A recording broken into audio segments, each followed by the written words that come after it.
The Dark Cosmos presents The Forgotten Planet, written by Leinster.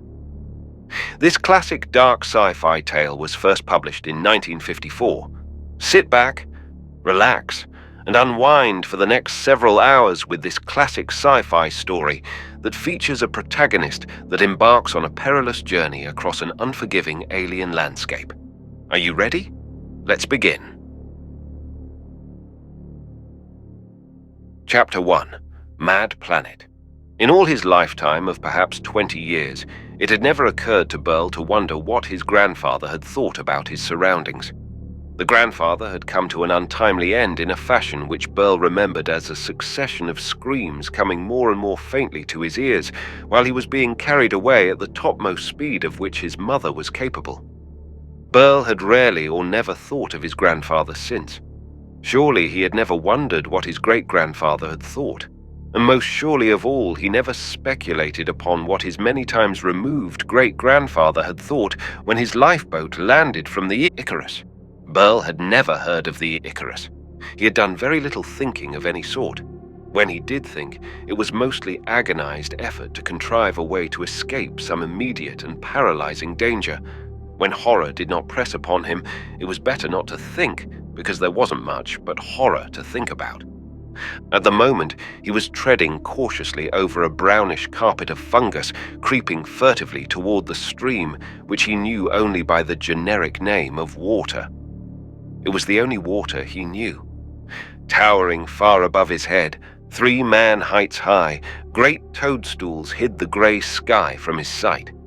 Clinging to the yard-thick stalks of the toadstools were still other fungi, parasites upon the growths that once had been parasites themselves. Burl appeared a fairly representative specimen of the descendants of the long-forgotten Icarus crew. He wore a single garment twisted about his middle, made from the wing fabric of a great moth which the members of his tribe had slain as it emerged from its cocoon. His skin was fair without a trace of sunburn. In all his lifetime, he had never seen the sun, though he surely had seen the sky often enough. It was rarely hidden from him save by giant fungi, like those about him now, and sometimes by the gigantic cabbages, which were nearly the only green growths he knew. To him, normal landscape contained only fantastic pallid mosses, and misshapen fungus growths, and colossal molds and yeasts. He moved onward. Despite his caution, his shoulder once touched a cream-colored toadstool stalk, giving the whole fungus a tiny shock. Instantly, a fine and impalpable powder fell upon him from the umbrella-like top above. It was the season when the toadstools sent out their spores. He paused to brush them from his head and shoulders. They were, of course, deadly poison. Burl knew such matters with an immediate and specific and detailed certainty. He knew practically nothing else. He was ignorant of the use of fire, of metals, and even of the uses of stone and wood. His language was a scanty group of a few hundred labial sounds, conveying no abstractions and few concrete ideas. He knew nothing of wood, because there was no wood in the territory furtively inhabited by his tribe. This was the lowlands. Trees did not thrive here. Not even grasses and tree ferns could compete with mushrooms and toadstools and their kin. Here was a soil of rusts and yeasts. Here were toadstool forests and fungus jungles. They grew with feverish intensity beneath a cloud-hidden sky, while above them fluttered butterflies no less enlarged than they, moths as much magnified, and other creatures which could thrive on their corruption. The only creatures on the planet which crawled or ran or flew, save only Burl's fugitive kind, were insects. They had been here before men came, and they had adapted to the planet's extraordinary ways. With a world made ready before their first progenitors arrived, insects had thriven incredibly. With unlimited food supplies, they had grown large. With increased size had come increased opportunity for survival, and enlargement became hereditary.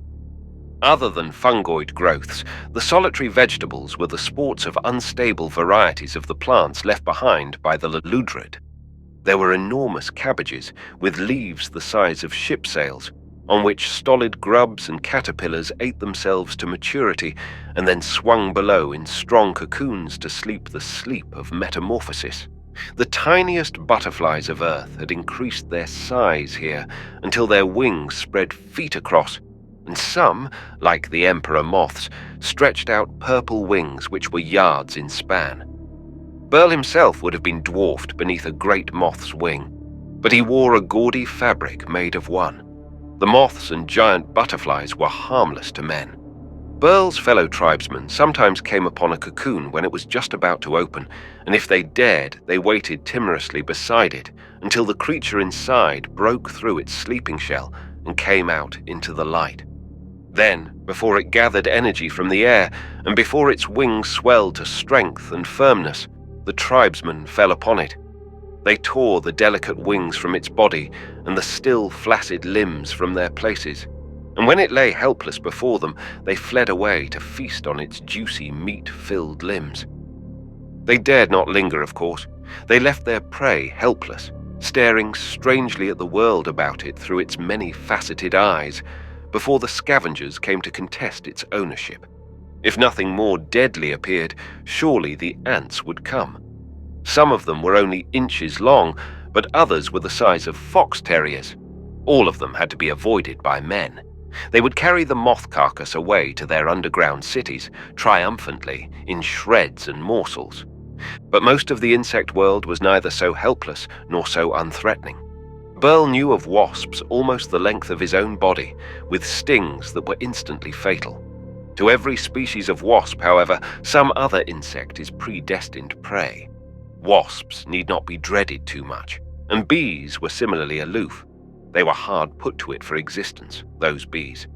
Since few flowers bloomed, they were reduced to expedients that once were considered signs of degeneracy in their race, bubbling yeasts and fouler things, or occasionally the nectarless blooms of the rank giant cabbages. Burl knew the bees. They droned overhead, nearly as large as he was, their bulging eyes gazing at him and everything else in abstracted preoccupation. There were crickets and beetles and spiders. Burl knew spiders. His grandfather had been the prey of a hunting tarantula which had leaped with incredible ferocity from its tunnel in the ground. A vertical pit, a yard in diameter, went down for 20 feet. At the bottom of the lair, the monster waited for the tiny sounds that would warn him of prey approaching his hiding place. Burl's grandfather had been careless. The terrible shrieks he uttered as he was seized still lingered vaguely in Burl's mind. And he had seen, too, the webs of another species of spider, inch-thick cables of dirty silk, and watched from a safe distance as the misshapen monster sucked the juices from a 3-foot cricket its trap had caught. He remembered the stripes of yellow and black and silver that crossed upon its abdomen. He had been fascinated and horrified by the blind struggling of the cricket, tangled in hopeless coils of gummy cord before the spider began its feast. Burl knew these dangers. They were part of his life. It was this knowledge that made life possible. He knew the ways to evade these dangers. But if he yielded to carelessness for one moment, or if he relaxed his caution for one instant, he would be one with his ancestors. They were the long-forgotten meals of inhuman monsters. Now, to be sure, Burl moved upon an errand that probably no other of his tribe would have imagined. The day before, he had crouched behind a shapeless mound of intertangled growths and watched a duel between 2 huge horned beetles. Their bodies were feet long. Their carapaces were waist-high to Burl when they crawled. Their mandibles, gaping laterally, clicked and clashed upon each other's impenetrable armor. Their legs crashed like so many cymbals as they struck against each other. They fought over some particularly attractive bit of carrion. Burl had watched with wide eyes until a gaping hole appeared in the armor of the smaller one. It uttered a grating outcry, or seemed to. The noise was actually the tearing of its shell between the mandibles of the victor. The wounded creature struggled more and more feebly. When it ceased to offer battle, the conqueror placidly began to dine before its prey had ceased to live. But this was the custom of creatures on this planet. Burl watched, timorous but hopeful, When the meal was finished, he darted in quickly as the diner lumbered away. He was almost too late, even then. An ant, the forerunner of many, already inspected the fragments with excitedly vibrating antennae. Burl needed to move quickly, and he did. Ants were stupid and short-sighted insects. Few of them were hunters. Save when offered battle, most of them were scavengers only. They hunted the scenes of nightmare for the dead and dying only, but fought viciously if their prey were questioned. And always there were others on the way. Some were arriving now. Hearing the tiny clickings of their approach, Burl was hasty, over-hasty. He seized a loosened fragment and fled. It was merely the horn, the snout of the dead and eaten creature, but it was loose and easily carried. He ran. Later, he inspected his find with disappointment. There was little meat clinging to it. It was merely the horn of a minotaur beetle, shaped like the horn of a rhinoceros. Plucking out the shreds left by its murderer, he pricked his hand. Pettishly, he flung it aside. The time of darkness was near, so he crept to the hiding place of his tribe to huddle with them until light came again. There were only 20 of them, 4 or 5 men and 6 or 7 women. The rest were girls or children. Burl had been wondering at the strange feelings that came over him when he looked at one of the girls. She was younger than Burl, perhaps 18, and fleeter of foot. They talked together sometimes, and once or twice, Burl shared an especially succulent find of foodstuffs with her. He could share nothing with her now. She stared at him in the deepening night when he crept to the labyrinthine hiding place the tribe now used in a mushroom forest. He considered that she looked hungry and hoped that he would have food to share, and he was bitterly ashamed that he could offer nothing. He held himself a little apart from the rest because of his shame. Since he too was hungry, it was some time before he slept. Then he dreamed. Next morning he found the horn where he had thrown it disgustedly the day before. It was sticking in the flabby trunk of a toadstool. He pulled it out. In his dream, he had used it. Presently, he tried to use it. Sometimes, not often, the men of the tribe used the saw-toothed edge of a cricket leg or the leg of a grasshopper to sever tough portions of an edible mushroom. The horn had no cutting edge, but Burl had used it in his dream. He was not quite capable of distinguishing clearly between reality and dreams, so he tried to duplicate what happened in the dream. Remembering that it had stuck into the mushroom stalk, he thrust it. It stabbed. He remembered distinctly how the larger beetle had used its horn as a weapon. It had stabbed, too. He considered absorbedly. He could not imagine himself fighting one of the dangerous insects, of course. Men did not fight on the forgotten planet. They ran away. They hid.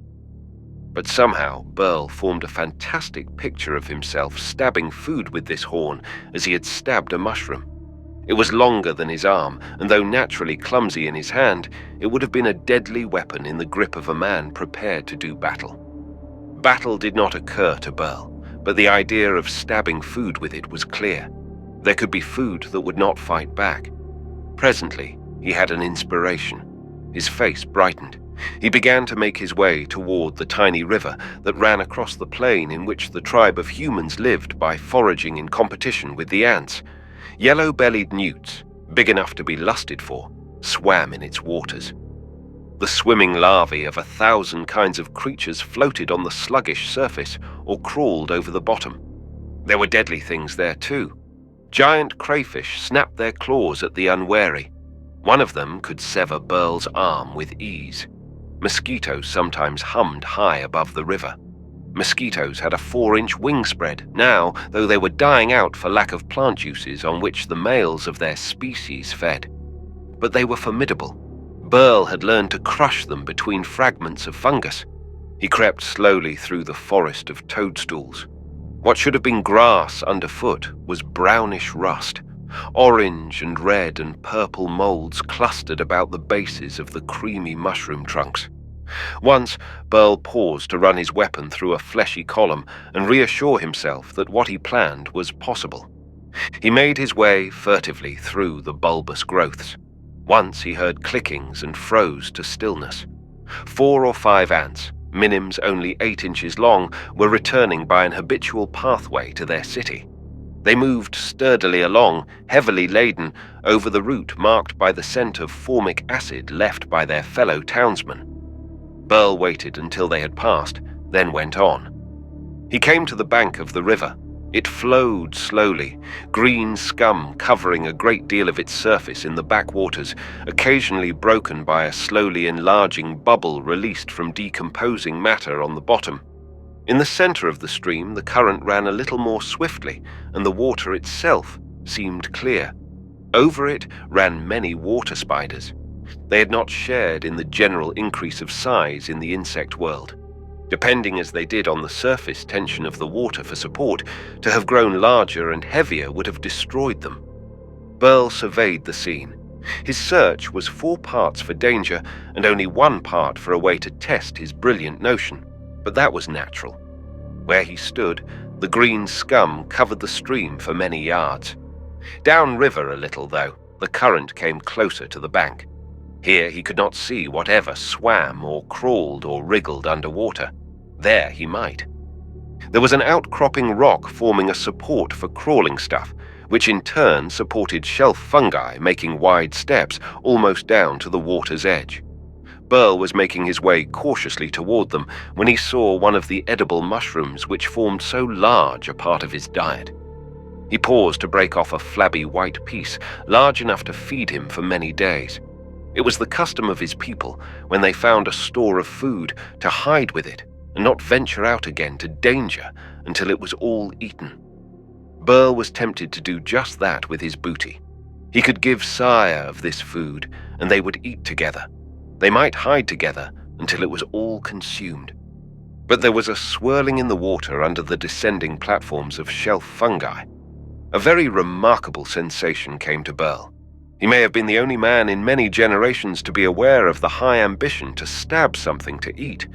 He may have been a throwback to ancestors who had known bravery, which had no survival value here. But Burl had imagined carrying Sire food which he had stabbed with the spear of a minotaur beetle. It was an extraordinary idea. It was new, too. Not too long ago, when he was younger, Burl would have thought of the tribe instead. He'd have thought of old John, bald-headed and wheezing and timorous, and how that patriarch would pat his arm exuberantly when handed food. Or old Tama, wrinkled and querulous, whose look of settled dissatisfaction would vanish at sight of a tidbit. Of Deke and Tet, the tribe members next younger, who would squabble zestfully over the fragments allotted them. But now he imagined Sire looking astonished and glad when he grandly handed her more food than she could possibly eat. She would admire him enormously. Of course, he did not imagine himself fighting to get food for Sire. He meant only to stab something edible in the water. Things in the water did not fight things on land. Since he would not be in the water, he would not be in a fight. It was a completely delectable idea, which no man within memory had ever entertained before. If Burl accomplished it, his tribe would admire him. Sire would admire him. Everybody, observing that he had found a new source of food, would even envy him until he showed them how to do it too. Burl's fellow humans were preoccupied with the filling of their stomachs. The preservation of their lives came second. The perpetuation of the race came a bad third in their consideration. They were herded together in a leaderless group, coming to the same hiding place nightly, only that they might share the finds of the lucky and gather comfort from their numbers. They had no weapons. Even Burl did not consider his spear a weapon. It was a tool for stabbing something to eat only, yet he did not think of it in that way exactly. His tribe did not even consciously use tools. Sometimes they used stones to crack open the limbs of great insects they found incompletely devoured. They did not even carry rocks about with them for that purpose. Only Burl had a vague idea of taking something to some place to do something with it. It was unprecedented. Burl was at least an Atavar. He may have been a genius, but he was not a high-grade genius. Certainly not yet. He reached a spot from which he could look down into the water. He looked behind and all about, listening, then lay down to stare into the shallow depths. Once, A huge crayfish, a good 8 feet long, moved leisurely across his vision.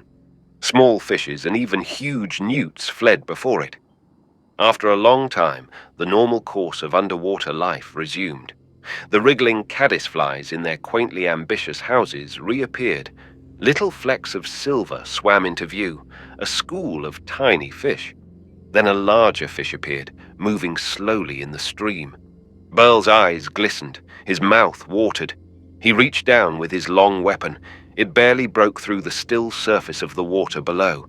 Disappointment filled him, yet the nearness and apparent probability of success spurred him on. He examined the shelf fungi beneath him. Rising, he moved to a point above them and tested one with his spear. It resisted.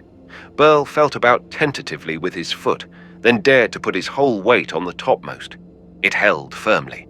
He clambered down upon the lower ones, then lay flat and peered over the edge. The large fish, fully as long as Burl's arm, swam slowly to and fro beneath him. Burl had seen the former owner of this spear strive to thrust it into his adversary. The beetle had been killed by the more successful stab of a similar weapon. Burl had tried this upon toadstools, practicing with it. When the silver fish drifted close by again, he thrust sharply downward. The spear seemed to bend when it entered the water. It missed its mark by inches, much to Burl's astonishment. He tried again. Once more the spear seemed diverted by the water. He grew angry with the fish for eluding his efforts to kill it. This anger was as much the reaction of a throwback to a less fearful time as the idea of killing itself. But Burl scowled at the fish. Repeated strokes had left it untouched. It was unwary. It did not even swim away. Then it came to rest directly beneath his hand. He thrust directly downward with all his strength. This time, the spear, entering vertically, did not appear to bend, but went straight down. Its point penetrated the scales of the swimming fish, transfixing the creature completely. An uproar began with the fish wriggling desperately as Burl tried to draw it up to his perch. In his excitement, he did not notice a tiny ripple a little distance away. The monster crayfish, attracted by the disturbance, was coming back. The unequal combat continued. Burl hung on desperately to the end of his spear. Then there was a tremor in the shelf fungus on which he lay. It yielded, collapsed, and fell into the stream with a mighty splash. Burl went under, his eyes wide open, facing death. As he sank, he saw the gaping, horrible claws of the crustacean, huge enough to sever any of Burl's limbs with a single snap. He opened his mouth to scream, but no sound came out. Only bubbles floated up to the surface.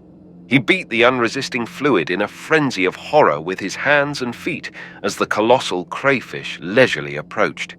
His arms struck a solid object. He clutched it convulsively. A second later, he had swung it between himself and the crustacean. He felt the shock as the claws closed upon the cork-like fungus. Then he felt himself drawn upward as the crayfish disgustedly released its hold and the shelf fungus floated slowly upward. Having given way beneath him, it had been pushed below when he fell, only to rise within his reach just when most needed. Burl's head popped above water, and he saw a larger bit of the fungus floating nearby, even less securely anchored to the riverbank than the shelf to which he had trusted himself. It had broken away when he fell. It was larger and floated higher. He seized it, crazily trying to climb up. It tilted under his weight and very nearly overturned. He paid no heed. With desperate haste, he clawed and kicked until he could draw himself clear of the water. As he pulled himself up on the furry orange-brown surface, a sharp blow struck his foot. The crayfish, disappointed at finding nothing tasty in the shelf fungus, had made a languid stroke at Burl's foot, wriggling in the water. Failing to grasp the fleshy member, it went annoyedly away. Burl floated downstream, perched weaponless and alone upon a flimsy raft of degenerate fungus. Floated slowly down a stagnant river in which death swam, between banks of sheer peril, past long reaches above which death floated on golden wings. It was a long while before he recovered his self-possession. Then, and this was an action individual in Burl, None of his tribesmen would have thought of it. He looked for his spear. It was floating in the water, still transfixing the fish whose capture had brought him to this present predicament. That silvery shape, so violent before, now floated belly up, all life gone. Burl's mouth watered as he gazed at the fish. He kept it in view constantly while the unsteady craft spun slowly downstream in the current. Lying flat, he tried to reach out and grasp the end of the spear when it circled toward him. The raft tilted, nearly capsizing. A little later, he discovered that it sank more readily on one side than the other. This was due, of course, to the greater thickness of one side.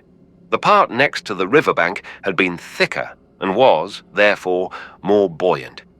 He lay with his head above that side of the raft. It did not sink into the water.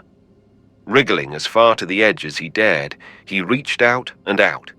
He waited impatiently for the slower rotation of his float to coincide with the faster motion of the speared fish. The spear end came closer and closer. He reached out, and the raft dipped dangerously, but his fingers touched the spear end. He got a precarious hold, pulled it toward him. Seconds later, he was tearing strips of scaly flesh from the side of the fish and cramming the greasy stuff into his mouth with vast enjoyment. He had lost the edible mushroom. It floated several yards away. He ate contentedly nonetheless. He thought of the tribesfolk as he ate. This was more than he could finish alone. Old Tama would coax him avidly for more than her share. She had a few teeth left. She would remind him anxiously of her gifts of food to him when he was younger. Dick and Tet, being boys, would clamorously demand of him where he'd gotten it. How? He would give some to Corey, who had younger children, and she would give them most of the gift. And Sire, Burl gloated especially over Sire's certain reaction. Then he realized that with every second he was being carried further away from her.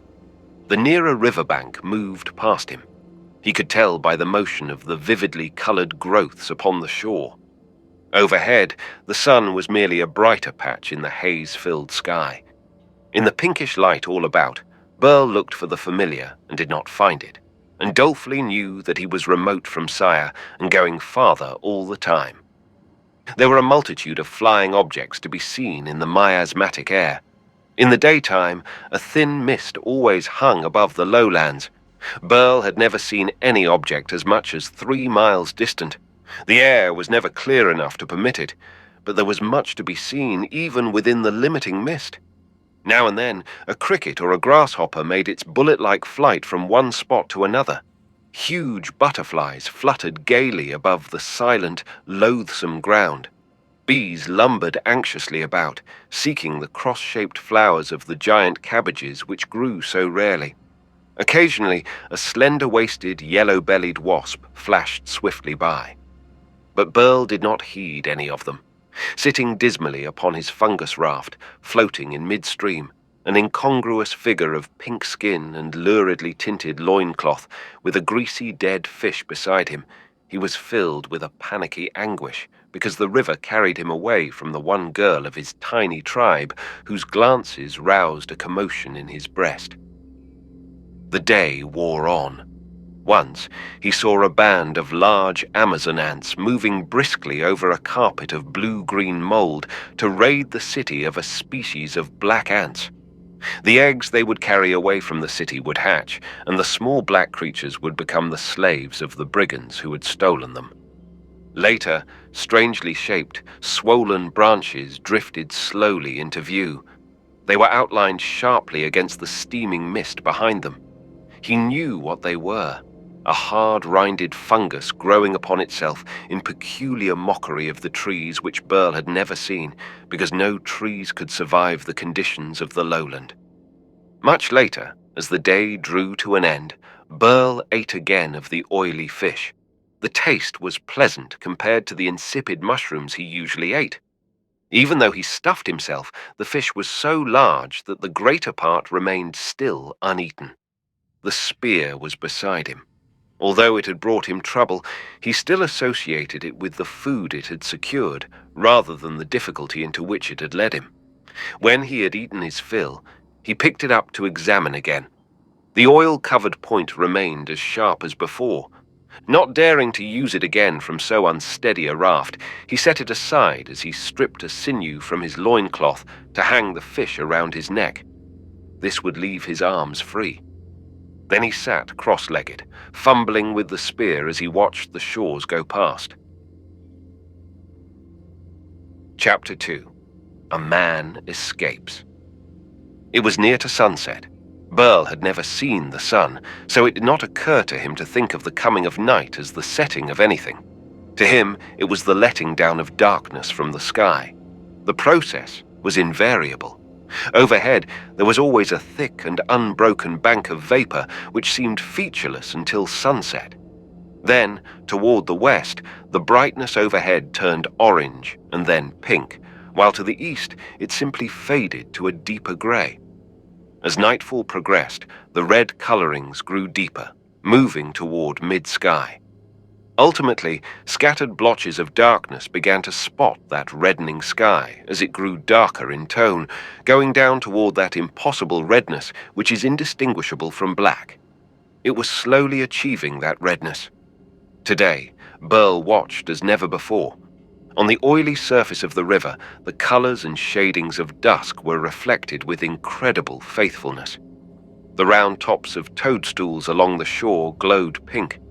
Dragonflies glinted in swift and angular flight, the metallic sheen of their bodies flashing in the redness.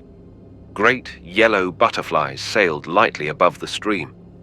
In every direction upon the water appeared the scrap-formed boats of 1,000 caddisflies, floating at the surface while they might. Burl could have thrust his hand down into their cavities to seize the white worms nesting there. The bulk of a tardy bee droned heavily overhead. He saw the long proboscis and the hairy hind legs with their scanty load of pollen. The great, multifaceted eyes held an expression of stupid preoccupation. The crimson radiance grew dim, and the color overhead faded toward black. Now the stalks of 10,000 domed mushrooms lined the riverbank. Beneath them spread fungi of all colors, from the rawest red to palest blue, now all fading slowly to a monochromatic background as the darkness deepened. The buzzing and fluttering and flapping of the insects of the day died down.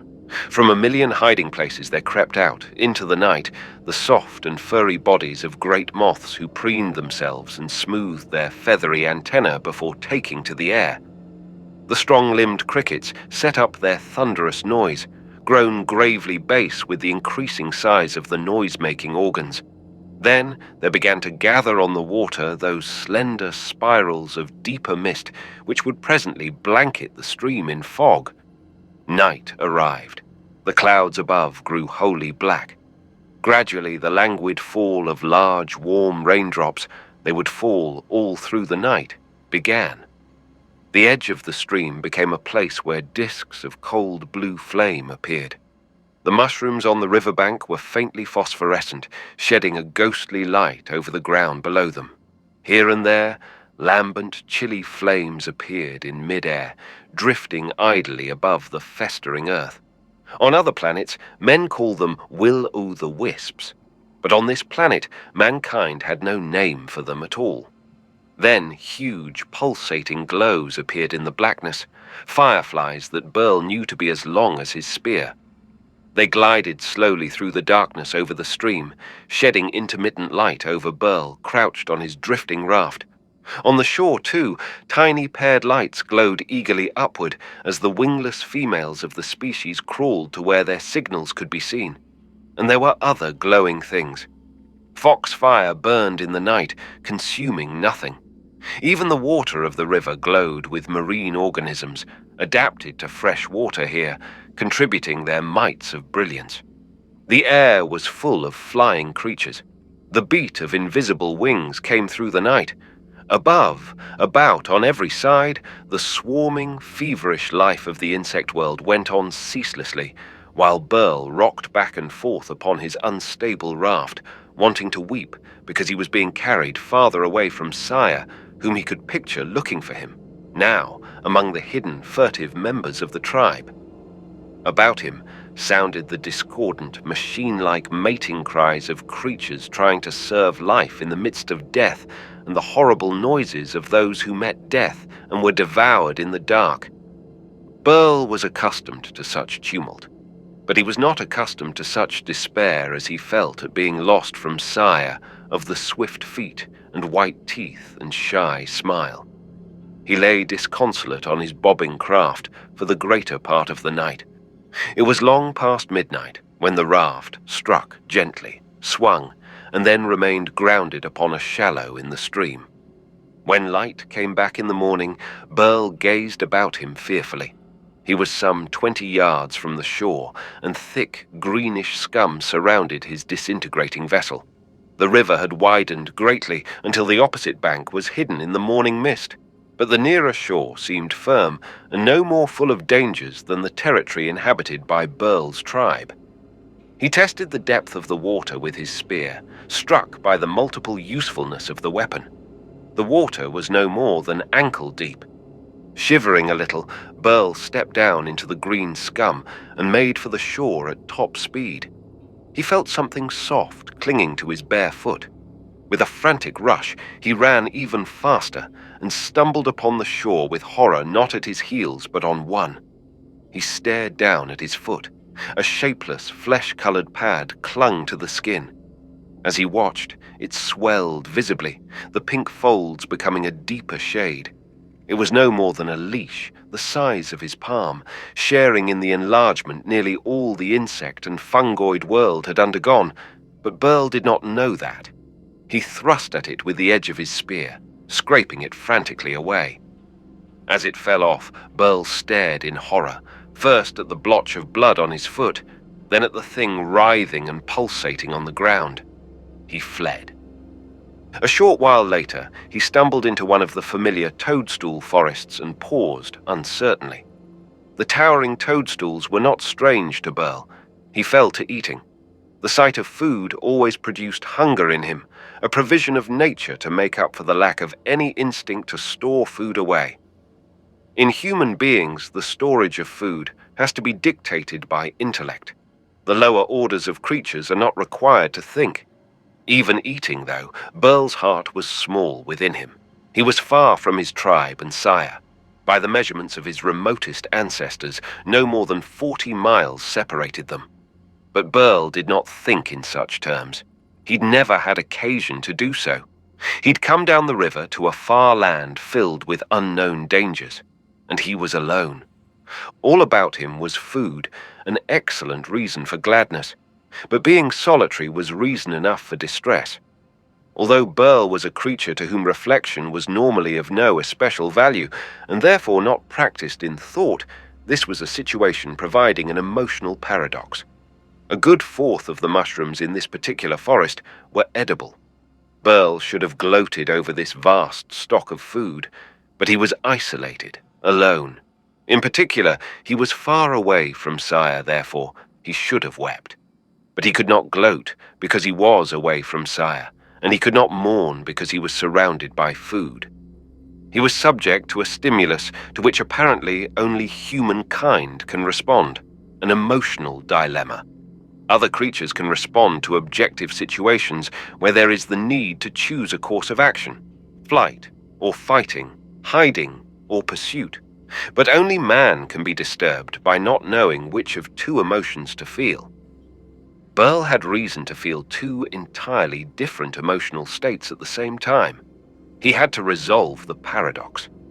The problem was inside him, not out. So he thought. He would bring sire here.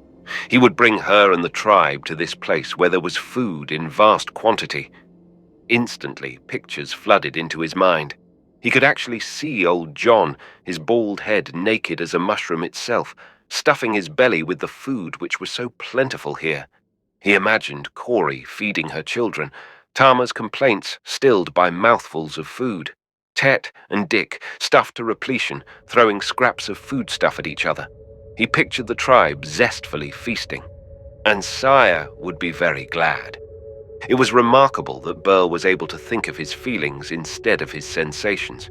His tribesmen were closer to it than equally primitive folk had been back on Earth, but they did not often engage in thought. Their waking lives were filled with nerve-racked physical responses to physical phenomena. They were hungry, and they saw or smelled food. They were alive, and they perceived the presence of death. In the one case, they moved toward the sensory stimulus of food. In the other, they fled from the detected stimulus of danger. They responded immediately to the world about them. Burl, for the first significant time in his life, had responded to inner feelings. He had resolved conflicting emotions by devising a purpose that would end their conflict. He determined to do something because he wanted to, and not because he had to. It was the most important event upon the planet in generations. With the directness of a child or a savage, Burl moved to carry out his purpose. The fish, still slung about his neck, scraped against his chest. Fingering it tentatively, he got himself thoroughly greasy in the process, but could not eat. Although he was not hungry now, perhaps Saya was. He would give it to her. He imagined her eager delight, the image reinforcing his resolve. He had come to this far place down the river, flowing sluggishly past this riotously colored bank. To return to the tribe, he would go back up that bank, staying close to the stream. He was remarkably exultant as he forced a way through the awkward aisles of the mushroom forest, but his eyes and ears were still open for any possible danger. Several times he heard the omnipresent clicking of ants scavenging in the mushroom glades, but they could be ignored. At best, they were short-sighted. If he dropped his fish, they would become absorbed in it. There was only one kind of ant he needed to fear, the army ant, which sometimes traveled in hordes of millions, eating everything in their path. But there was nothing of the sort here. The mushroom forest came to an end. A cheerful grasshopper munched delicately at some dainty it had found, the barrel-sized young shoot of a cabbage plant. Its hind legs were bunched beneath it in perpetual readiness for flight. A monster wasp appeared 100 feet overhead, checked in its flight, and plunged upon the luckless banqueter. There was a struggle, but it was brief. The grasshopper strained terribly in the grip of the wasp's 6 barbed legs. The wasp's flexible abdomen curved delicately. Its sting entered the jointed armor of its prey just beneath the head with all the deliberate precision of a surgeon's scalpel. A ganglion lay there. The wasp poison entered it. The grasshopper went limp. It was not dead, of course, simply paralyzed, permanently paralyzed. The wasp preened itself, then matter-of-factly grasped its victim and flew away. The grasshopper would be incubator and food supply for an egg to be laid. Presently, in a huge mud castle, a small white worm would feed upon the living, motionless victim of its mother, who would never see it, or care, or remember. Burl went on. The ground grew rougher. Progress became painful. He clambered arduously up steep slopes, all of 40 or 50 feet high, and made his way cautiously down to the farther sides. Once he climbed through a tangled mass of mushrooms so closely placed and so small that he had to break them apart with blows of his spear in order to pass. As they crumbled, torrents of a fiery red liquid showered down upon him, rolling off his greasy breast and sinking into the ground. A strange self-confidence now took possession of Burl. He walked less cautiously and more boldly. He had thought, and he had struck something, feeling the vainglorious self-satisfaction of a child. He pictured himself leading his tribe to this place of very much food. He had no real idea of the distance, and he strutted all alone amid the nightmare growths of the planet that had been forgotten. Presently, he could see the river. He had climbed to the top of a red clay mound, perhaps 100 feet high.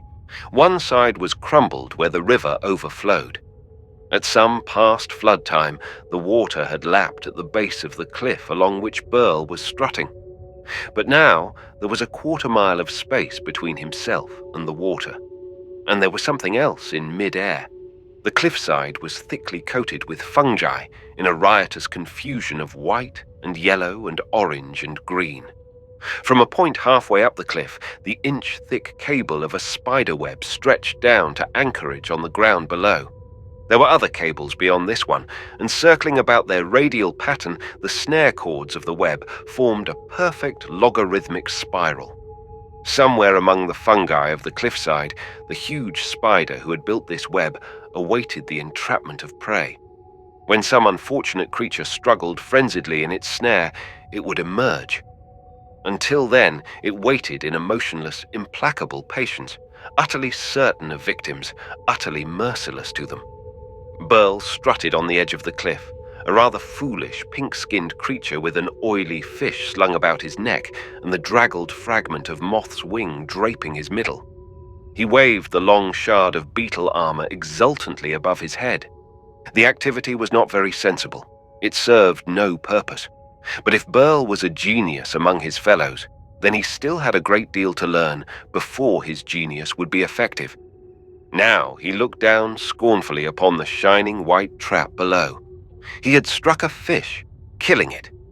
When he hit mushrooms, they fell into pieces before him. Nothing could frighten him. He would go to Sire and bring her to this land where food grew in abundance. 60 paces away from Burl, near the edge of the cliff, a shaft sank vertically into the soil of the clay mound. It was carefully rounded and lined with silk. 30 feet down, it enlarged itself into a chamber where the engineer and proprietor of the shaft might rest. The top of the hole was closed by a trapdoor, stained with mud and earth to imitate the surrounding soil. A sharp eye would have been needed to detect the opening, but a keener eye now peered out from the crack at its edge. That eye belonged to the proprietor. 8 hairy legs surrounded the body of the monster, hanging motionless at the top of the silk-lined shaft. Its belly was a huge, misshapen globe colored a dirty brown. 2 pairs of mandibles stretched before its mouthparts. 2 eyes glittered in the semi-darkness of the burrow. Over the whole body spread a rough and mangy fur. It was a thing of implacable malignance, of incredible ferocity. It was the brown hunting spider, the American tarantula, enlarged here upon the forgotten planet so that its body was 2 feet and more in diameter. Its legs, outstretched, would cover a circle 3 yards across. The glittering eyes followed as Burl strutted forward on the edge of the cliff, puffed up with a sense of his own importance. Spread out below, the white snare of the spinning spider impressed Burl as amusing. He knew the spider wouldn't leave its web to attack him. Reaching down, he broke off a bit of fungus growing at his feet. Where he broke it away, oozed a soupy liquid full of tiny maggots in a delirium of feasting. Burl flung it down into the web, laughing as the black bulk of the watchful spider swung down from its hiding place to investigate. The tarantula, peering from its burrow, quivered with impatience. Burl drew nearer, gleefully using his spear as a lever to pry off bits of trash to fall down the cliffside into the giant web. The spider below moved leisurely from one spot to another, investigating each new missile with its palpi and then ignoring it as lifeless and undesirable prey. Burl leaped and laughed aloud as a particularly large lump of putrid fungus narrowly missed the black and silver shape below. Then the trapdoor fell into place with a faint sound. Burl whirled about, his laughter transformed instantly into a scream. Moving toward him furiously, its 8 legs scrambling, was the monster tarantula. Its mandibles gaped wide, the poison fangs were unsheathed. It was 30 paces away, 20 paces, 10. Eyes glittering, it leaped, all 8 legs extended to seize the prey. Burl screamed again and thrust out his arms to ward off the creature. It was pure, blind horror. There was no genius in that gesture. Because of sheer terror, his grip upon the spear had become agonized. The spear point shot out, and the tarantula fell upon it. Nearly a quarter of the spear entered the body of the ferocious thing. Stuck upon the spear, the spider writhed horribly, still striving to reach the paralytically frozen Burl. The great mandibles clashed. Furious bubbling noises came from it. The hairy legs clutched at his arm. He cried out hoarsely in ultimate fear and staggered backward. and the edge of the cliff gave way beneath him. He hurtled downward, still clutching the spear, incapable of letting go. Even while falling, the writhing thing still struggled maniacally to reach him. Down through emptiness, they fell together, Burl glassy-eyed with panic. Then there was a strangely elastic crash and crackling. They had fallen into the web at which Burl had been laughing so scornfully only a little while before. Burl couldn't think. He only struggled insanely in the gummy coils of the web. But the snare cords were spiral threads, enormously elastic, exuding impossibly sticky stuff like bird lime from between twisted constituent fibers. Near him, not 2 yards away, the creature he had wounded thrashed and fought to reach him, even while shuddering in anguish. Burl had reached the absolute limit of panic. His arms and breast were greasy from the oily fish. The sticky web did not adhere to them, but his legs and body were inextricably tangled by his own frantic struggling in the gummy and adhesive elastic threads. They had been spread for prey. He was prey. He paused in his blind struggle, gasping from pure exhaustion.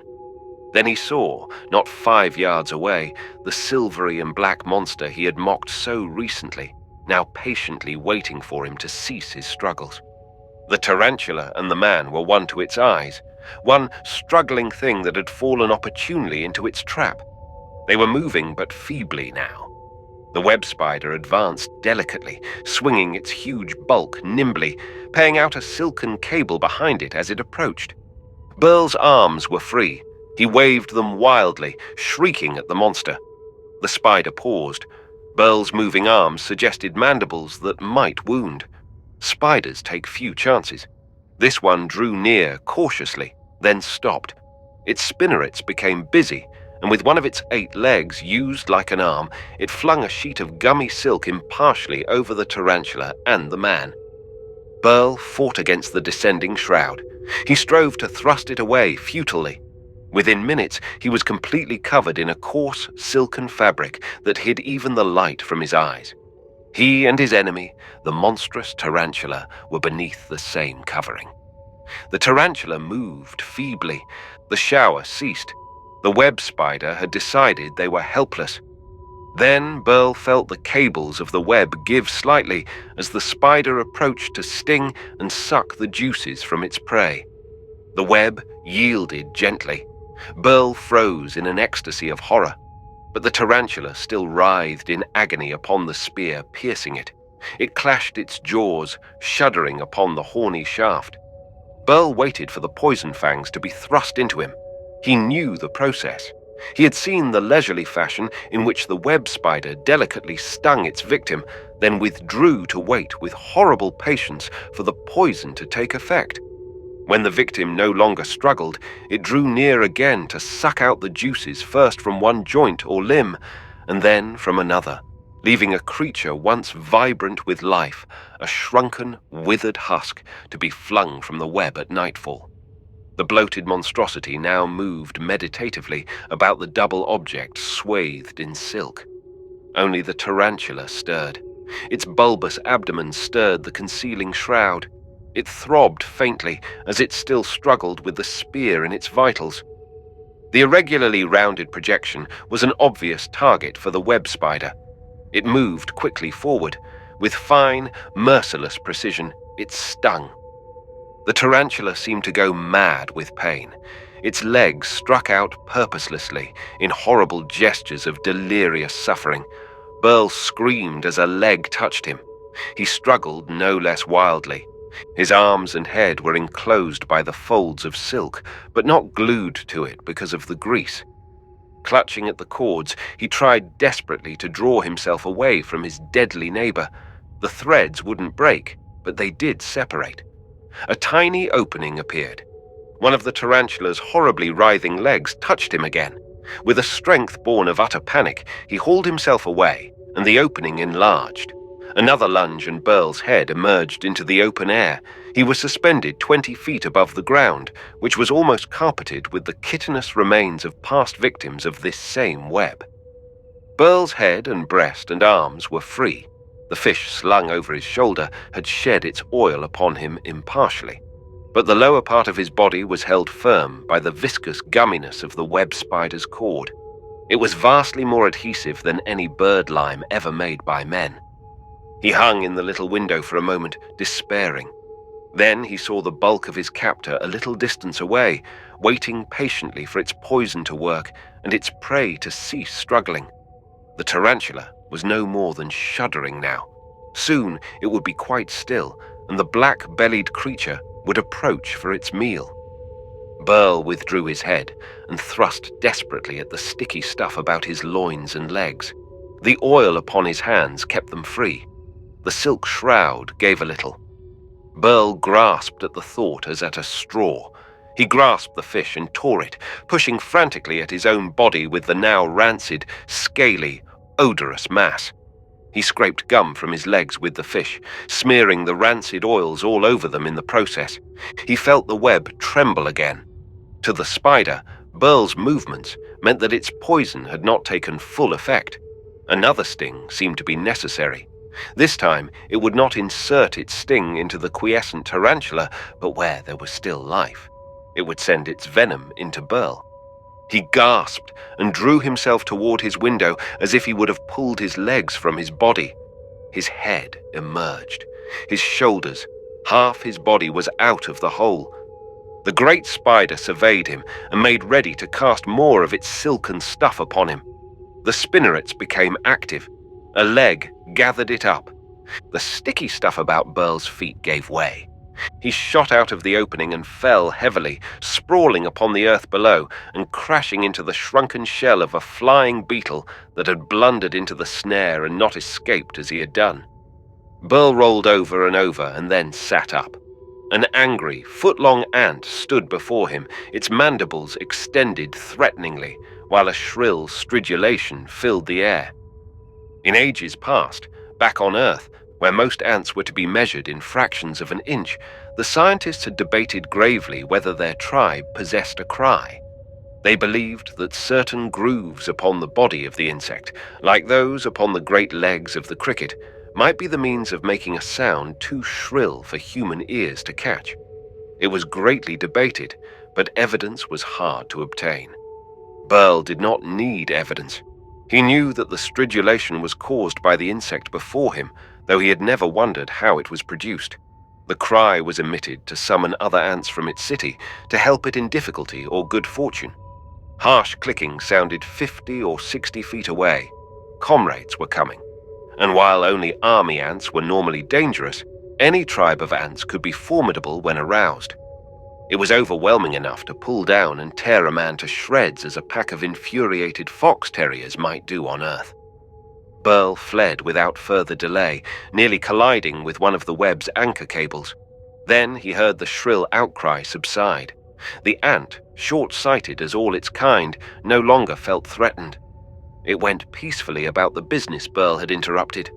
Presently, it found some edible carrion among the debris from the spider web and started triumphantly back to its city. Burl sped on for a few hundred yards and then stopped. He was shaken and dazed. For the moment, he was as timid and fearful as any other man in his tribe.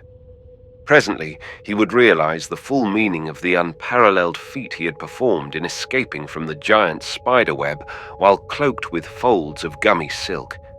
It was not only unheard of, it was unimaginable. But Burl was too shaken to think of it now. Rather quaintly, the first sensation that forced itself into his consciousness was that his feet hurt.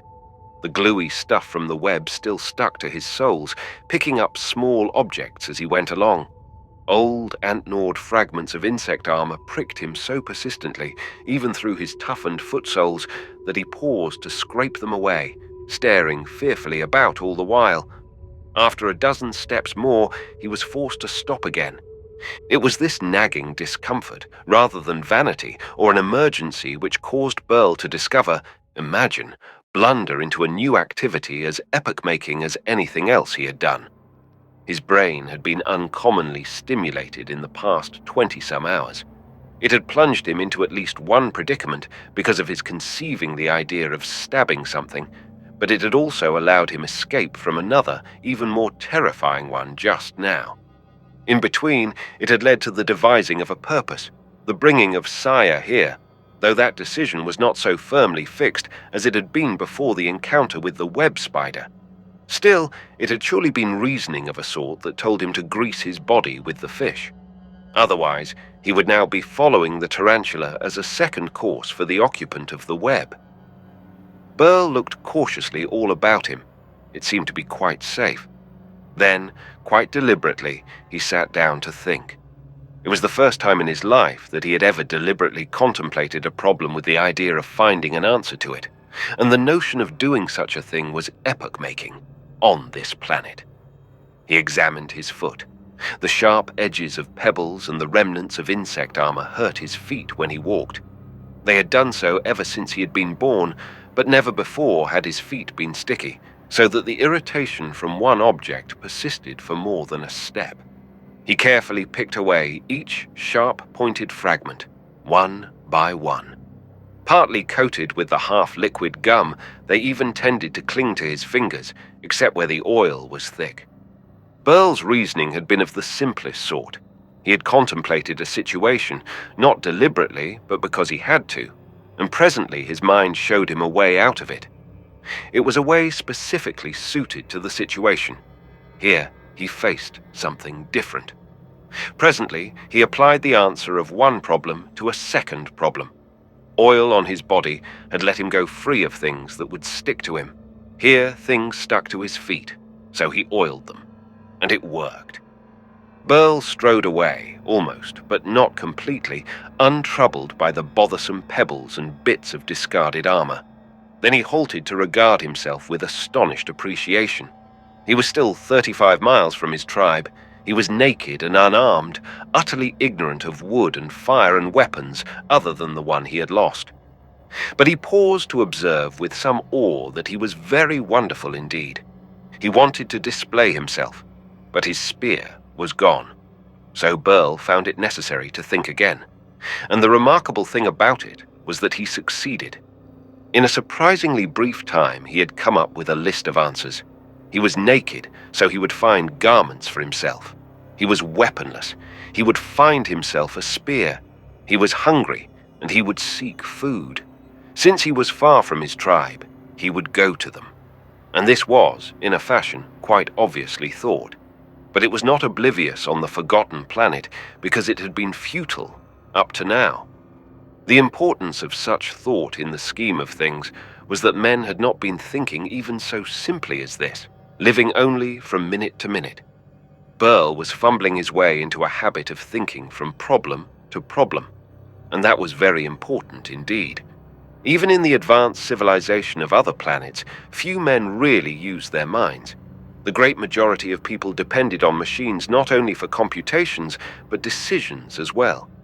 Any decisions not made by machines most men left to their leaders.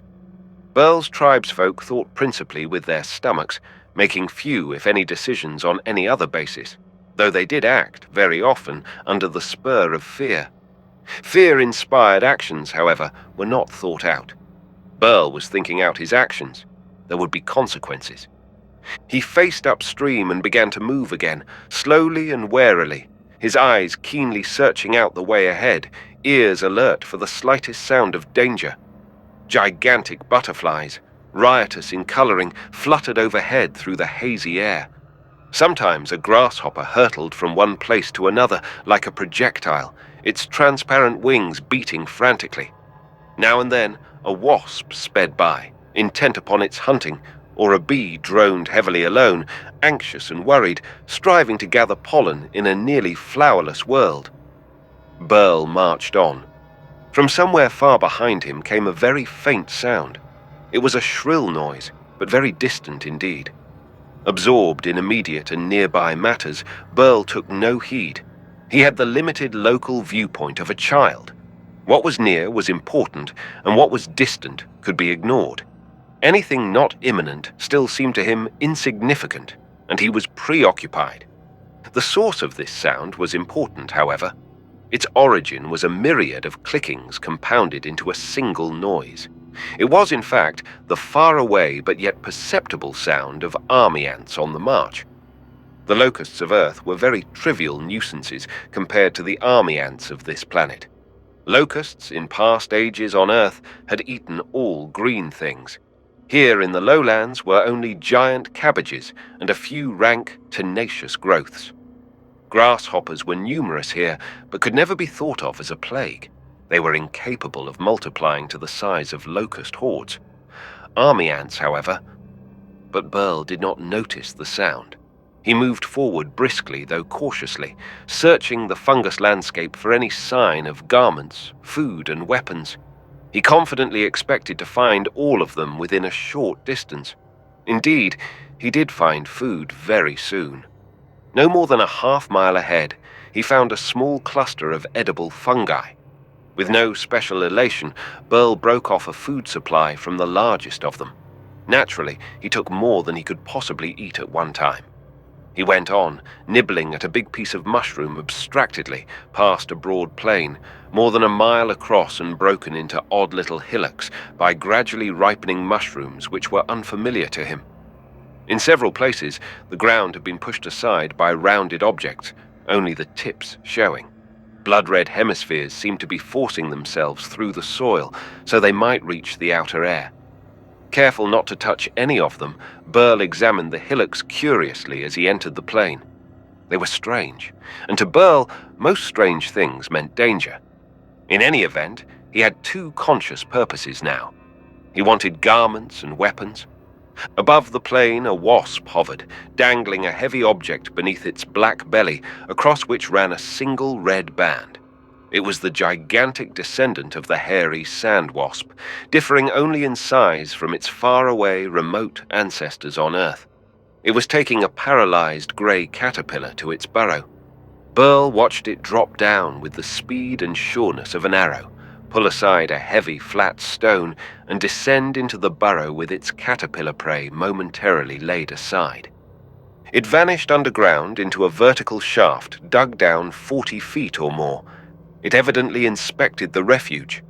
Reappearing, it vanished into the hole again, dragging the grey worm after it. Burl, marching on over the broad plain spotted with some eruptive disease, did not know what passed below. But he did observe the wasp emerge again to scratch dirt and stones previously excavated laboriously back into the shaft until it was full. The wasp had paralyzed a caterpillar, taken it into the ready-prepared burrow, laid an egg upon it, and sealed up the entrance. In time, the egg would hatch into a grub barely the size of Burl's forefinger, and the grub, deep underground, would feed upon the living but helpless caterpillar until it waxed large and fat. Then it would weave itself a cocoon and sleep a long sleep, only to wake as a wasp and dig its way out to the open air. Reaching the farther side of the plain, Burl found himself threading the aisles of a fungus forest in which the growths were misshapen travesties of the trees which could not live here. Bloated yellow limbs branched off from rounded, swollen trunks. Here and there a pear-shaped puffball, Burl's height and half his height again, waited until a chance touch should cause it to shoot upward, a curling puff of infinitely fine dust. He continued to move with caution. There were dangers here, but he went forward steadily. He still held a great mass of edible mushroom under one arm, and from time to time broke off a fragment, chewing it meditatively. But always his eyes searched here and there for threats of harm. Behind him, the faint, shrill outcry had risen only slightly in volume. It was still too far away to attract his notice. Army ants, however, were working havoc in the distance. By thousands and millions, myriads of them advanced across the fungoid soil. They clambered over every eminence. They descended into every depression. Their antennae waved restlessly. Their mandibles were extended threateningly. The ground was black with them, each one more than 10 inches long. A single such creature, armored and fearless as it was, could be formidable enough to an unarmed and naked man like Burl. The better part of discretion would be avoidance. But numbering in the thousands and millions, they were something which could not be avoided. They advanced steadily and rapidly, the chorus of shrill stridulations and clickings marking their progress. Great, inoffensive caterpillars crawling over the huge cabbages heard the sound of their coming, but were too stupid to flee. The black multitudes blanketed the rank vegetables. Tiny, voracious jaws tore at the flaccid masses of greasy flesh. The caterpillars strove to throw off their assailants by writhings and contortions, uselessly. The bees fought their entrance into the monster hives with stings and wing beats. Moths took to the air in daylight with dazzled, blinded eyes. But nothing could withstand the relentless hordes of small black things that reeked of formic acid and left the ground behind them empty of life. Before the horde was a world of teeming life, where mushrooms and other fungi fought with thinning numbers of cabbages and mutant earthweeds for a foothold. Behind the black multitude was nothing. Mushrooms, cabbages, bees, wasps, crickets, grubs. Every living thing that could not flee before the creeping black tide reached it was lost, torn to bits by tiny mandibles. Even the hunting spiders and tarantulas fell before the black host. They killed many in their desperate self-defense, but the army ants could overwhelm anything at all, by sheer numbers and ferocity. Killed or wounded ants served as food for their sound comrades. Only the web spiders sat unmoved and immovable in their colossal snares, secure in the knowledge that their gummy webs could not be invaded along the slender supporting cables. Chapter 3. The Purple Hills. The army ants flowed over the ground like a surging, monstrous, inky tide. Their vanguard reached the river and recoiled. Burl was perhaps 5 miles away when they changed their course. The change was made without confusion, the leaders somehow communicating the altered line of march to those behind them. Back on Earth, scientists had gravely debated the question of how ants conveyed ideas to each other. Honeybees, it was said, performed elaborate ritual dances to exchange information. Ants, it had been observed, had something less eccentric. A single ant, finding a bit of booty too big for it to manage alone, would return to its city to secure the help of others. From that fact, men had deduced that a language of gestures made with crossed antennae must exist. Burl had no theories. He merely knew facts, but he did know that ants could and did pass information to one another. Now, however, he moved cautiously along toward the sleeping place of his tribe in complete ignorance of the black blanket of living creatures spreading over the ground behind him. 1,000,000 tragedies marked the progress of the insect army. There was a tiny colony of mining bees, their habits unchanged despite their greater size, here on the forgotten planet. A single mother, 4 feet long, had dug a huge gallery with some 10 off-shooting cells, in which she had laid her eggs and fed her grubs with hard-gathered pollen. The grubs had waxed fat and large, become bees, and laid eggs in their turn within the same gallery their mother had dug out for them. 10 bulky insects now foraged busily to feed their grubs within the ancestral home, while the founder of the colony had grown draggled and wingless with the passing of time. Unable to bring in food herself, the old bee became the guardian of the hive. She closed the opening with her head, making a living barrier within the entrance. She withdrew only to grant admission or exit to the duly authorized members, her daughters. The ancient concierge of the underground dwelling was at her post when the wave of army ants swept over. Tiny, evil-smelling feet trampled upon her, and she emerged to fight with mandible and sting for the sanctity of her brood. Within moments, she was a shaggy mass of biting ants. They rent and tore at her chitinous armor, but she fought on madly, sounding a buzzing alarm to the colonists yet within. They came out, fighting as they came, 10 huge bees, each 4 to 5 feet long, and fighting with legs and jaws, with wing and mandible, and with all the ferocity of so many tigers. But the small ants covered them, snapping at their multiple eyes, biting at the tender joints in their armor, and sometimes releasing the larger prey to leap upon an injured comrade, wounded by the monster they battled together. Such a fight, however, could have but one end. Struggle as the bees might, they were powerless against their unnumbered assailants. They were being devoured even as they fought. And before the last of the 10 was down, the underground gallery had been gutted, both of the stored food brought by the adult defenders and the last morsels of what had been young grubs, too unformed to do more than twitch helplessly, inoffensively, as they were torn to shreds. When the army ants went on, there were merely an empty tunnel and a few fragments of tough armor, unappetizing even to the ants. Burl heard them as he meditatively inspected the scene of a tragedy of not long before. The rent and scraped fragments of a great beetle's shiny casing lay upon the ground. A greater beetle had come upon the first and slain him. Burl regarded the remains of the meal. 3 or 4 minims, little ants barely 6 inches long, foraged industriously among the bits. A new ant city was to be formed, and the queen lay hidden half a mile away. These were the first hatchlings. They would feed their younger kindred until they grew large enough to take over the great work of the ant city. Burl ignored the minims.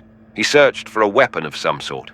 Behind him, the clicking, high-pitched roar of the horde of army ants increased in volume. He turned away disgustedly. The best thing he could find in the way of a weapon was a fiercely toothed hind leg. When he picked it up, an angry whine rose from the ground. One of the minims had been struggling to detach a morsel of flesh from the leg joint. Burl had snatched the tidbit from him. The little creature was surely no more than half a foot long, but it advanced angrily upon Burl, shrilling a challenge. He struck with the beetle's leg and crushed the ant. 2 of the other minims appeared, attracted by the noise the first had made. They discovered the crushed body of their fellow, unceremoniously dismembered it, and bore it away in triumph. Burl went on, swinging the toothed limb in his hand. The sound behind him became a distant whispering, high-pitched and growing steadily nearer. The army ants swept into a mushroom forest, and the yellow, umbrella-like growths soon swarmed with the black creatures. A great bluebottle fly, shining with a metallic luster, stood beneath a mushroom on the ground. The mushroom was infected with maggots, which exuded a solvent pepsin that liquefied the firm white meat. They swam ecstatically in the liquid gruel, some of which dripped and dripped to the ground. The bluebottle was sipping the dark-colored liquid through its long proboscis, quivering with delight as it fed on the noisomeness. Burl drew near and struck. The fly collapsed in a quivering heap. Burl stood over it for an instant and pondered. The army ants were nearer now. They swarmed down into a tiny valley, rushing into and through a little brook over which Burl had leaped. Since ants can remain underwater for a long time without drowning, the small stream was not even dangerous. Its current did sweep some of them away.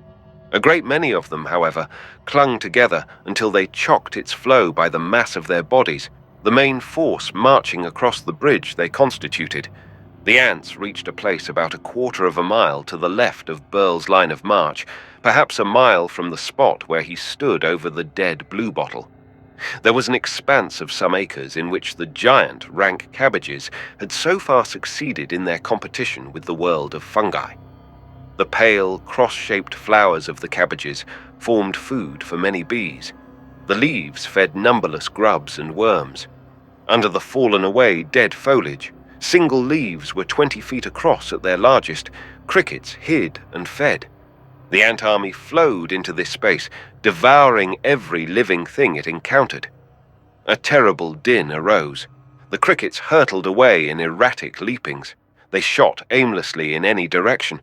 More than half of them landed blindly in the carpeting of clicking black bodies, which were the ants from whose vanguard they had fled. Their blind flight had no effect, save to give different individuals the opportunity to seize them as they fell and instantly begin to devour them. As they were torn to fragments, horrible screamings reached Burl's ears. A single such cry of agony would not have attracted Burl's attention. He lived in a world of nightmare horror, but a chorus of creatures in torment made him look up. This was no minor horror. Something wholesale was in progress. He jerked his head about to see what it was. A wild stretch of sickly yellow fungus was interspersed here and there with a squat toadstool or a splash of vivid color where one of the many rusts had found a foothold. To the left, a group of branched fungoids clustered in silent mockery of a true forest. Burl saw the faded green of the cabbages. With the sun never shining on the huge leaves save through the cloud bank overhead, the cabbages were not vivid. There were even some mouldy yeasts of a brighter green and slime much more luridly tinted. Even so, the cabbages were the largest form of true vegetation Burl had ever seen. The nodding white cruciform flowers stood out plainly against the yellowish pallid green of the leaves. But as Burl gazed at them, the green slowly became black. 3 great grubs, in lazy contentment, were eating ceaselessly of the cabbages on which they rested. Suddenly, first one and then another began to jerk spasmodically. Burl saw that around each of them a rim of black had formed. Then black motes milled all over them. The grubs became black, covered with biting, devouring ants. The cabbages became black. The frenzied contortions of the grubs told of the agonies they underwent as they were literally devoured alive. And then Burl saw a black wave appear at the nearer edge of the stretch of yellow fungus. A glistening, living flood flowed forward over the ground with a roar of clickings and a persistent overtone of shrill stridulations. Burl's scalp crawled. He knew what this meant, and he did not pause to think. With a gasp of pure panic, he turned and fled, all intellectual preoccupations forgotten. The black tide came on after him. He flung away the edible mushroom he had carried under his arm. Somehow, though, he clung to the sharp-toothed club as he darted between tangled masses of fungus, ignoring now the dangers that ordinarily called for vast caution. Huge flies appeared. They buzzed about him loudly. Once he was struck on the shoulder by one of them, at least as large as his hand, and his skin torn by its swiftly vibrating wings. He brushed it away and sped on. But the oil with which he was partly covered had turned rancid now, and the fetid odor attracted them. There were half a dozen, then a dozen creatures the size of pheasants, droning and booming as they kept pace with his wild flight. A weight pressed onto his head. It doubled. 2 of the disgusting creatures had settled upon his oily hair to sip the stuff through their hairy feeding tubes. Burl shook them off with his hand and raced madly on, his ears attuned to the sounds of the ants behind him. That clicking roar continued, but in Burl's ears it was almost drowned out by the noise made by the halo of flies accompanying him. Their buzzing had deepened in pitch with the increase in size of all their race. It was now the note close to the deepest bass tone of an organ. Yet flies, though greatly enlarged on the forgotten planet, had not become magnified as much as some of the other creatures. There were no great heaps of putrid matter for them to lay their eggs in. The ants were busy scavengers, carting away the debris of tragedies in the insect world long before it could acquire the gamey flavor beloved of fly maggots. Only in isolated spots were the flies really numerous. In such places they clustered in clouds. Such a cloud began to form about Burl as he fled. It seemed as though a miniature whirlwind kept pace with him, a whirlwind composed of furry, revolting bodies and multifaceted eyes. Fleeing, Burl had to swing his club before him to clear the way. Almost every stroke was interrupted by an impact against some thinly armored body which collapsed with the spurting of reddish liquid. Then an anguish as of red-hot iron struck upon Burl's back. One of the stinging flies had thrust its sharp-tipped proboscis into his flesh to suck the blood. Burl uttered a cry and ran full tilt into the stalk of a blackened, draggled toadstool. There was a curious crackling as of wet punk. The toadstool collapsed upon itself with a strange splashing sound. A great many creatures had laid their eggs in it. Until now, it was a seething mass of corruption and ill-smelling liquid. When the toadstool crashed to the ground, it crumbled into a dozen pieces, spattering the earth for yards all about with stinking stuff in which tiny, headless maggots writhed convulsively. The deep-toned buzzing of the flies took on a note of solemn satisfaction. They settled down upon this feast. Burl staggered to his feet and darted off again.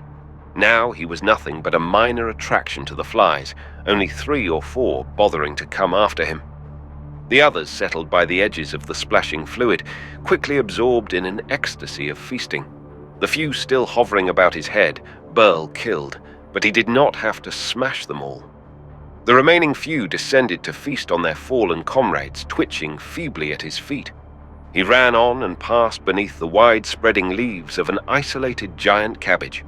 A great grasshopper crouched on the ground, its tremendous, radially opening jaws crunching the rank vegetation. Half a dozen great worms ate steadily of the leaves that supported them. One had swung itself beneath an overhanging leaf, which would have thatched houses for men, and was placidly anchoring itself for the spinning of a cocoon in which to sleep the sleep of metamorphosis. A mile away, the great black tide of army ants advanced relentlessly. The great cabbage, the huge grasshopper, and all the stupid caterpillars on the leaves would presently be covered with small black demons. The cocoon would never be spun. The caterpillars would be torn into thousands of furry fragments and devoured. The grasshopper would strike out with his terrific, unguided strength, crushing its assailants with blows of its great hind legs and powerful jaws.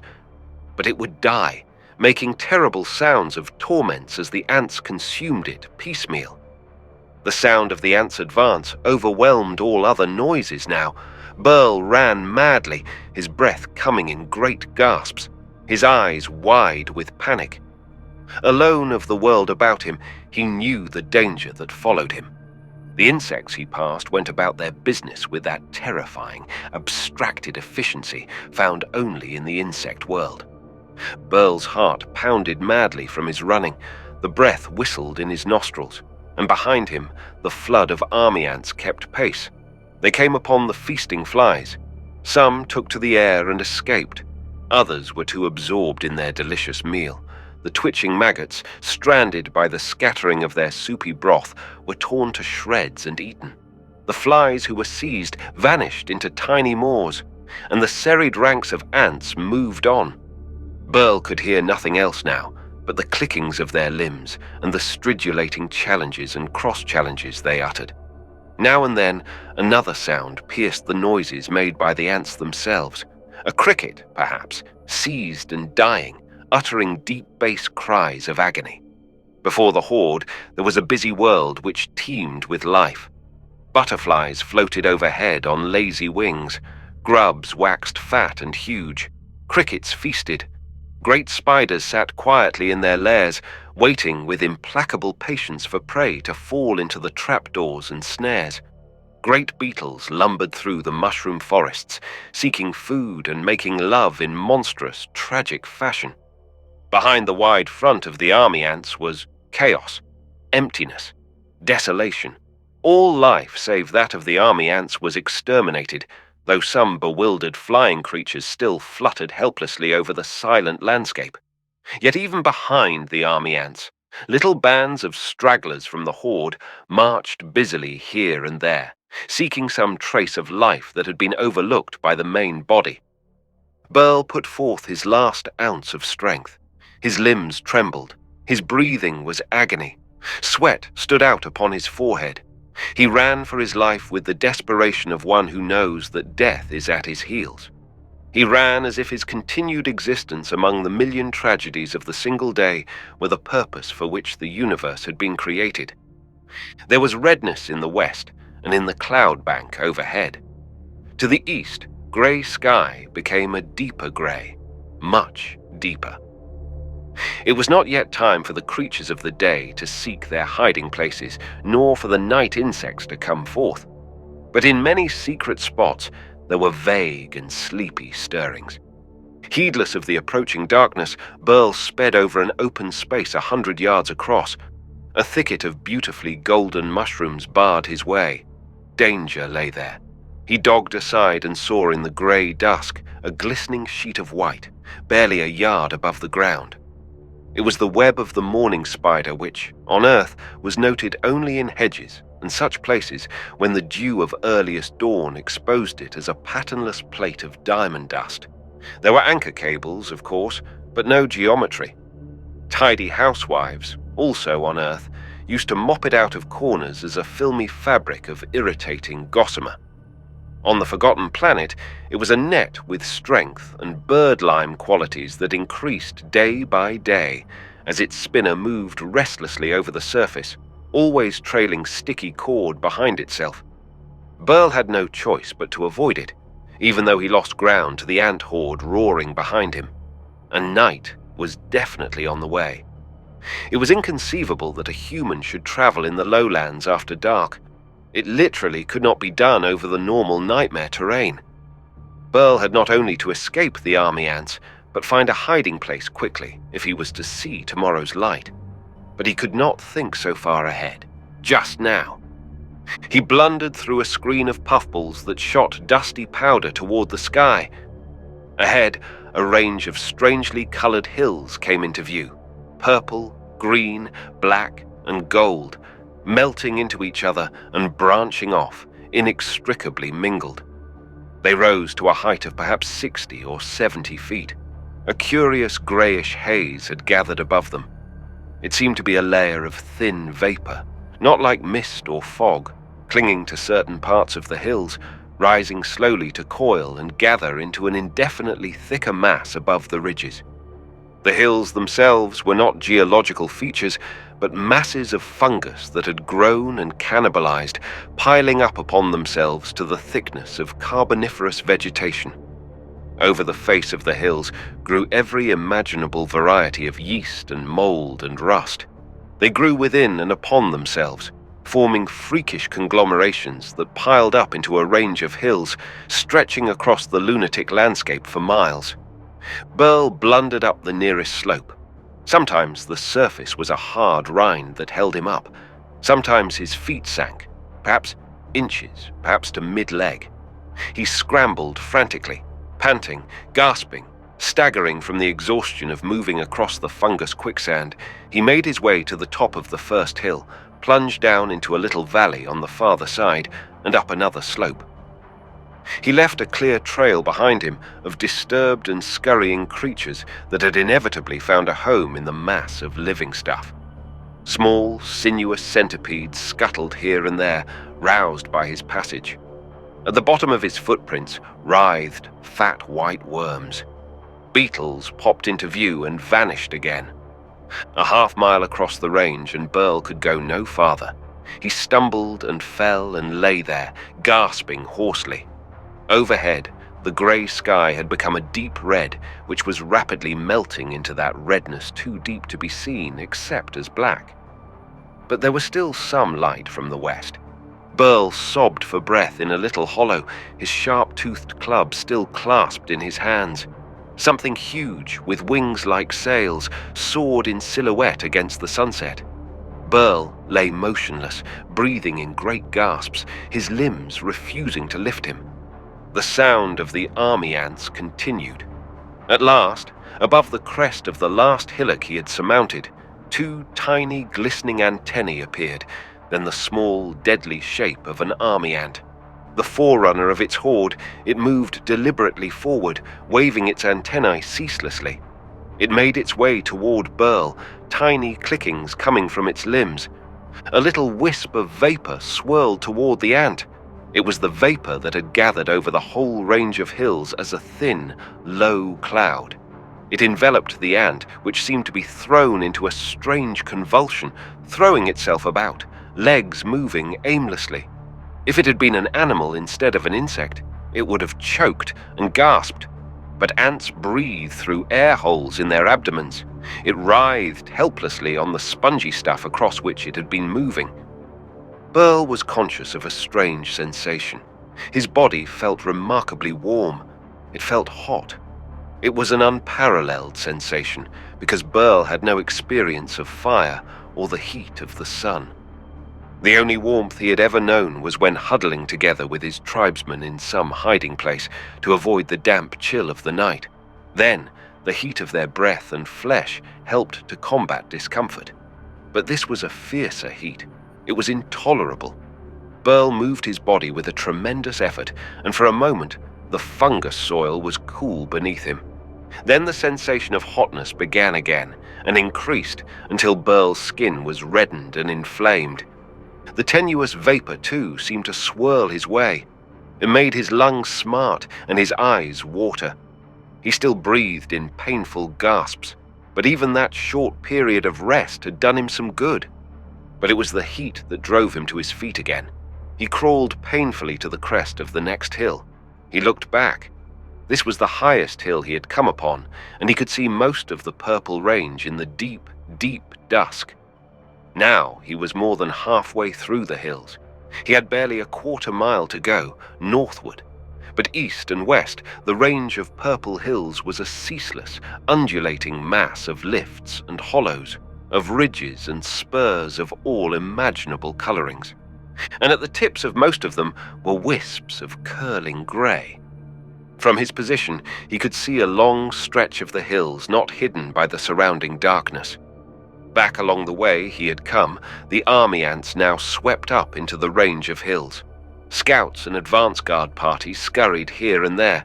They stopped to devour the creatures inhabiting the surface layers. But the main body moved on inexorably. The hills, though, were alive, not upheavals of the ground, but festering heaps of insanely growing fungus, hollowed out in many places by tunnels, hiding places and lurking places. These the ants invaded. They swept on, devouring everything. Burl leaned heavily upon his club and watched dully. He could run no more. The army ants were spreading everywhere. They would reach him soon. Far to the right, the vapor thickened. A thin column of smoke arose in the dim half-light. Burl did not know smoke, of course. He could not conceivably guess that deep down in the interior of the insanely growing hills, pressure had killed, and oxidation had carbonized the once living material. By oxidation, the temperature down below had been raised. In the damp darkness of the bowels of the hills, spontaneous combustion had begun. The great mounds of tinder-like mushroom had begun to burn very slowly, quite unseen. There had been no flames because the hill's surface remained intact and there was no air to feed the burning. But when the army ants dug ferociously for fugitive small things, air was admitted to tunnels abandoned because of heat. Then slow combustion speeded up. Smoulderings became flames. Sparks became coals. A dozen columns of fume-laden smoke rose into the heavens and gathered into a dense pall above the range of purple hills. And Burl apathetically watched the serried ranks of army ants march on toward the widening furnaces that awaited them. They had recoiled from the river instinctively, but their ancestors had never known fire. In the Amazon basin, on Earth, there had never been forest fires. On the forgotten planet, there had never been fires at all, unless the first forgotten colonists tried to make them. In any case, the army ants had no instinctive terror of flame. They marched into the blazing openings that appeared in the hills. They snapped with their mandibles at the leaping flames and sprang to grapple with the burning coals. The blazing areas widened as the purple surface was consumed. Burl watched without comprehension, even without thankfulness. He stood breathing more and more easily until the glow from approaching flames reddened his skin and the acrid smoke made tears flow from his eyes. Then he retreated slowly, leaning on his club and often looking back. Night had fallen, but yet it was light to the army ants. They marched on, shrilling their defiance. They poured devotedly and ferociously into the inferno of flame. At last, there were only small groups of stragglers from the great ant army scurrying here and there over the ground their comrades had stripped of all life. The bodies of the main army made a vast malodor, burning in the furnace of the hills. There had been pain in that burning, agony such as no one would willing dwell upon. But it came of the insane courage of the ants, attacking the burning stuff with their horny jaws, rolling over and over with flaming lumps of charcoal clutched in their mandibles. Burl heard them shrilling their war cry even as they died. Blinded, antennae singed off, legs shriveling, they yet went forward to attack their impossible enemy. Burl made his way slowly over the hills. Twice he saw small bodies of the vanished army. They had passed between the widening furnaces and furiously devoured all that moved as they forged ahead. Once Burl was spied, and a shrill cry sounded, but he moved on, and only a single ant rushed after him. Burl brought down his club, and a writhing body remained to be eaten by its comrades when they came upon it. And now the last faint traces of light had vanished in the west. There was no real brightness anywhere except the flames of the burning hills. The slow, slow nightly rain that dripped down all through the dark hours began. It made a pattering noise upon the unburnt part of the hills. Burl found firm ground beneath his feet. He listened keenly for sounds of danger. Something rustled heavily in a thicket of toadstools 100 feet away. There were sounds of preening and of feet delicately placed here and there upon the ground. Then a great body took to the air with the throbbing beat of mighty wings.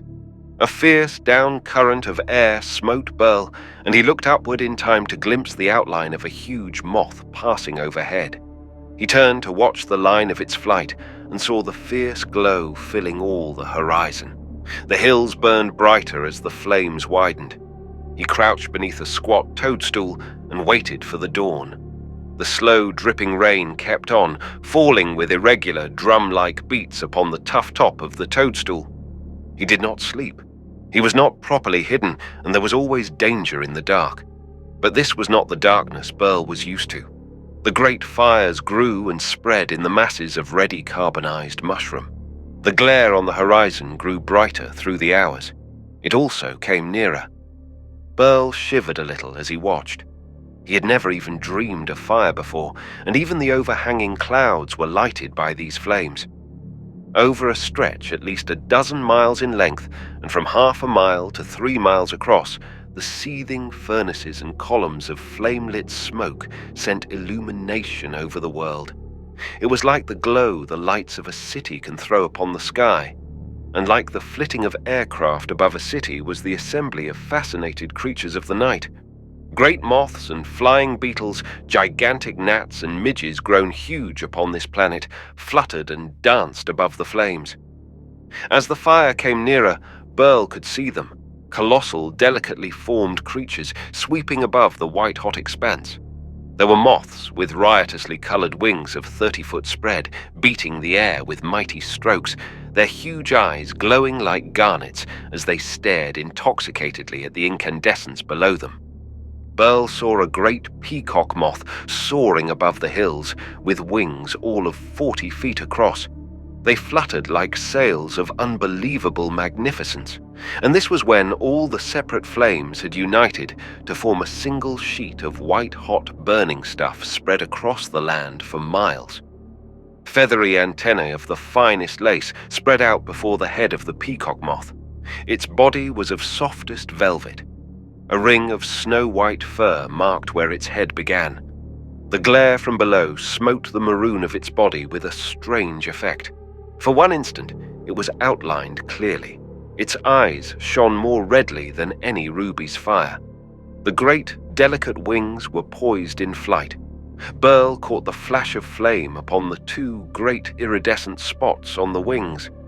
Shining purple and bright red, all the glory of chalcedony and of chrysoprasy was reflected in the glare of burning fungi. And then Burl saw it plunge downward, straight into the thickest and fiercest of the leaping flames. It flung itself into the furnace as a willing, drunken victim of their beauty. Flying beetles flew clumsily above the pyre also, their horny wing cases stiffly outstretched.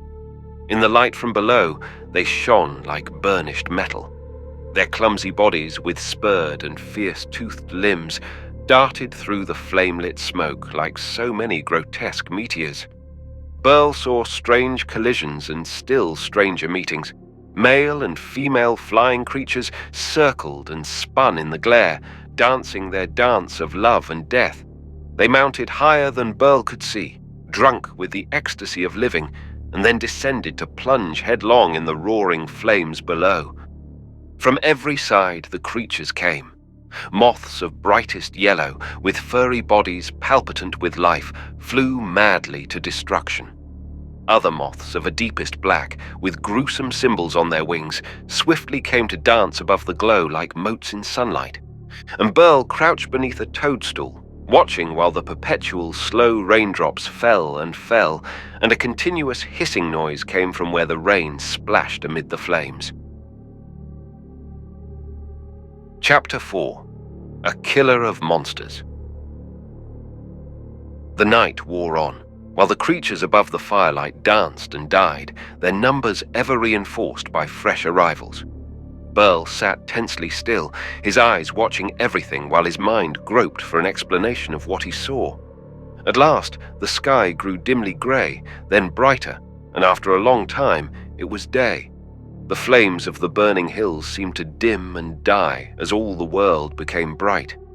After a long while, Burl crawled from his hiding place and stood erect. No more than 200 paces from where he stood, a straight wall of smoke rose from the still smouldering fungus range. Burl could see the smoke rising for miles on either hand. He turned to continue on his way and saw the remains of one of the tragedies of the night. A great moth had flown into the flames, been horribly scorched, and floundered out again. Had it been able to fly, it would have returned to its devouring deity. But now it lay upon the ground, its antennae hopelessly seared. One beautiful wing was nothing but gaping holes. The eyes had been dimmed by flame. The exquisitely tapering limbs lay broken and crushed by the violence of landing. The creature was helpless on the ground, only the stumps of its antennae moving restlessly and the abdomen pulsating slowly as it drew pain-racked breaths. Burl drew near. He raised his club. When he moved on, there was a velvet cloak cast over his shoulders, gleaming with all the colors of the rainbows. A gorgeous mass of soft blue moth fur was about his middle, and he had bound upon his forehead 2 yard-long fragments of the moth's magnificent antennae. He strode on slowly, clad as no man had been clad in all the ages before him. After a while, another victim of the Holocaust, similarly blundered out to die, yielded him a spear that was longer and sharper and much more deadly than his first. So he took up his journey to Saya, looking like a prince of Ind upon a bridal journey, though surely no mere prince ever wore such raiment. For many miles, Burl threaded his way through an extensive forest of thin, stalked toadstools. They towered high over his head, colorful parasitic molds and rusts all about their bases. Twice he came upon open glades where bubbling pools of green slime festered in corruption. Once he hid himself as a monster, scarabaeus beetle lumbered by 3 yards away, clanking like some mighty machine. Burl saw the heavy armor and inward curving jaws of the monster. He almost envied him his weapons. The time was not yet come, though, when Burl and his kind would hunt such giants for the juicy flesh within its armored limbs. Burl was still a savage, still ignorant, still essentially timid. His only significant advance had been that where at first he had fled without reasoning, now he paused to see if he need flee. He was a strange sight, moving through the shadowed lanes of the forest in his cloak of velvet. The fierce toothed leg of a fighting beetle rested in a strip of sinew about his waist, ready for use. His new spear was taller than himself. He looked like a conqueror, but he was still a fearful and feeble creature, no match for the monstrous creatures about him. He was weak, and in that lay his greatest hope, because if he were strong, he would not need to think. Hundreds of thousands of years before, his ancestors had been forced to develop brains as penalty for the lack of claws or fangs. Burl was sunk as low as any of them, but he had to combat more horrifying enemies, more inexorable dangers, and many times more crafty antagonists. His ancestors had invented knives and spears and flying missiles, but the creatures about Burl had weapons 1,000 times more deadly than the ones that had defended the first humans. The fact, however, simply put a premium on the one faculty Burl had, which the insect world has not. In mid-morning he heard a discordant, deep bass bellow coming from a spot not 20 yards from where he moved. He hid in panic, waiting for an instant, listening. The bellow came again, but this time with a querulous note. Burl heard a crashing and plunging as of some creature caught in a snare. A mushroom tumbled with a sponge-like sound, and the thud was followed by a tremendous commotion. Something was fighting desperately against something else, but Burl did not know what creatures were in combat. He waited, and the noise died gradually away. Presently, his breath came more slowly, and his courage returned. He stole from his hiding place and would have made away, but new curiosity held him back. Instead of creeping from the scene, he moved cautiously toward the source of the noise. Peering between two cream-colored stalks, he saw a wide, funnel-shaped snare of silk spread out before him, some 20 yards across and as many deep. The individual threads could be plainly seen, but in the mass, it seemed a fabric of sheerest, finest texture. Held up by tall mushrooms, it was anchored to the ground below and drew away to a small point through which a hole led to some as yet unseen recess. All the space of the wide snare was hung with threads, fine, twisted threads, no more than half the thickness of Burl's finger. This was the trap of a labyrinth spider. Not one of the interlacing strands was strong enough to hold any but the feeblest prey, but the threads were there by thousands. A cricket had become entangled in the sticky maze. Its limbs thrashed out and broke threads with every stroke, but each time became entangled in a dozen more. It struggled mightily, emitting at intervals, again, its horrible bass roar. Burl breathed more easily. He watched with fascinated eyes. Mere death among insects, even tragic death, held no great interest for him. It was too common an occurrence, and there were few insects which deliberately sought man. Most insects have their allotted prey and will seek no others, but this involved a spider, and spiders have a terrifying impartiality. A spider devouring some luckless insect was but an example of what might happen to Burl. So he watched alertly, his eyes traveling from the enmeshed cricket to the strange opening at the back of the funnel-shaped labyrinth. That opening darkened. Two shining, glistening eyes had been watching from the tunnel in which the spider had been waiting. Now it swung out lightly, revealing itself as a grey spider with twin black ribbons upon its thorax and two stripes of curiously speckled brown and white upon its abdomen. Burl saw, also, two curious appendages like a tail as it came nimbly out of its hiding place and approached the trapped creature. The cricket was struggling weakly now, and the cries it uttered were but feeble because of the cords that fettered its limbs. Burl saw the spider throw itself upon the cricket, which gave one final, convulsive shudder as fangs pierced its armor. Shortly after, the spider fed. With bestial enjoyment, it sucked all the succulence, all the fluid from its victim's carcass. Then the breath left Burl in a peculiar, frightened gasp. It was not from anything he saw or heard. It was something that he thought. For a second, his knees knocked together in self-induced panic. It occurred to him that he, Burl, had killed a hunting spider, a tarantula, upon the red clay cliff. True, the killing had been an accident, and had nearly cost him his own life in the web spider's snare. But he had killed a spider, and of the most deadly kind. Now it occurred to Burl that he could kill another. Spiders were the ogres of the human tribes on the forgotten planet. Knowledge of them was hard to come by, because to study them was death.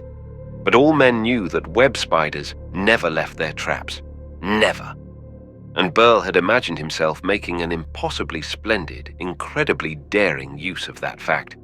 Denying to himself that he intended any action so suicidal, he nevertheless drew back from the front of the snare and made his way to the back, where the spider's tunnel was no more than 10 feet away. Then he found himself waiting. Presently, through the interstices of the silk, he saw the grey bulk of the spider. It had left the drained and shrunken carcass of the cricket to return to its resting place, settling itself carefully upon the soft walls of the fabric tunnel. From the yielding globular nest at the tunnel's end, it fixed maniacal eyes once more upon the threads of its snare, seen down the length of the passageway. Burl's hair stood on end from sheer fright, but he was the slave of an idea. The tunnel and the nest at its end did not rest on the ground, but were suspended in air by cables, like those that spread the gin itself. The grey labyrinth spider bulged the fabric. It lay in luxurious comfort, waiting for victims to approach. There was sweat on Burl's face as he raised his spear. The bare idea of attacking a spider was horrifying, but actually he was in no danger whatever before the instant of the spear thrust, because web spiders never leave their webs to hunt. So Burl sweated and grasped his spear with agonized firmness and thrust it into the bulge that was the spider's body in its nest. He thrust with hysterical fury, and then he ran as if the devil were after him. It was a long time before he dared come back, his heart in his throat. All was still. He had missed the horrid convulsions of the wounded spider. He had not heard the frightful gnashings of its fangs at the piercing weapon, nor seen the silken threads of the tunnel ripped and torn in the spider's death struggle. Burl came back to quietness. There was a great rent in the silken tunnel, and a puddle of ill-smelling stuff lay upon the ground. From time to time, another droplet fell from the spear to join it, and the great spider had fallen half through its own enlargement of the rent made by the spear in the wall of the nest. Burl stared. Even when he saw it, the thing was not easy to believe. The dead eyes of the spider looked at him with mad, frozen malignity. The fangs were still raised to kill. The hairy legs were still braced, as if to enlarge further the gaping hole through which it had partly fallen. Then Burl felt exultation. His tribe had been furtive vermin for almost 40 generations, fleeing from the mighty insects, hiding from them, and when caught, waiting helplessly for death, screaming shrilly in horror. But he, Burl, had turned the tables. He, a man, had killed a spider. His breast expanded. Always his tribesmen went quietly and fearfully, making no sound. But a sudden, surprising, triumphant yell burst from Burl's lips, the first hunting cry of man upon the forgotten planet in 2,000 years. Next second, of course, his pulse almost stopped in sheer terror because he had made such a noise. He listened fearfully. The insect world was oblivious to him. Presently, shuddering but infinitely proud, he drew near his prey. He carefully withdrew his spear, poised to flee if the spider stirred. It did not. It was dead. The blood upon the spear was revolting. Burl wiped it off on a leathery toadstool. Then he thought of Sire and his tribesmen. Trembling even as he gloated over his own remarkable self, he shifted the spider and worked it out of the nest.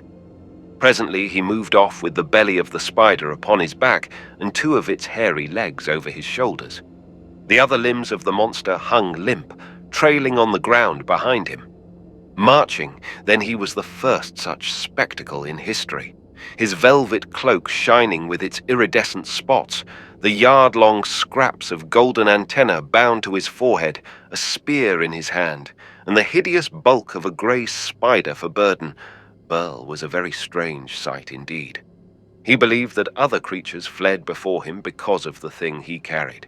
He tended to grow haughty, but actually, of course, insects do not know fear. They recognize their own specific enemies. That is necessary. But the highs of the lowlands on the forgotten planet went on abstractedly, despite the splendid feat of one man.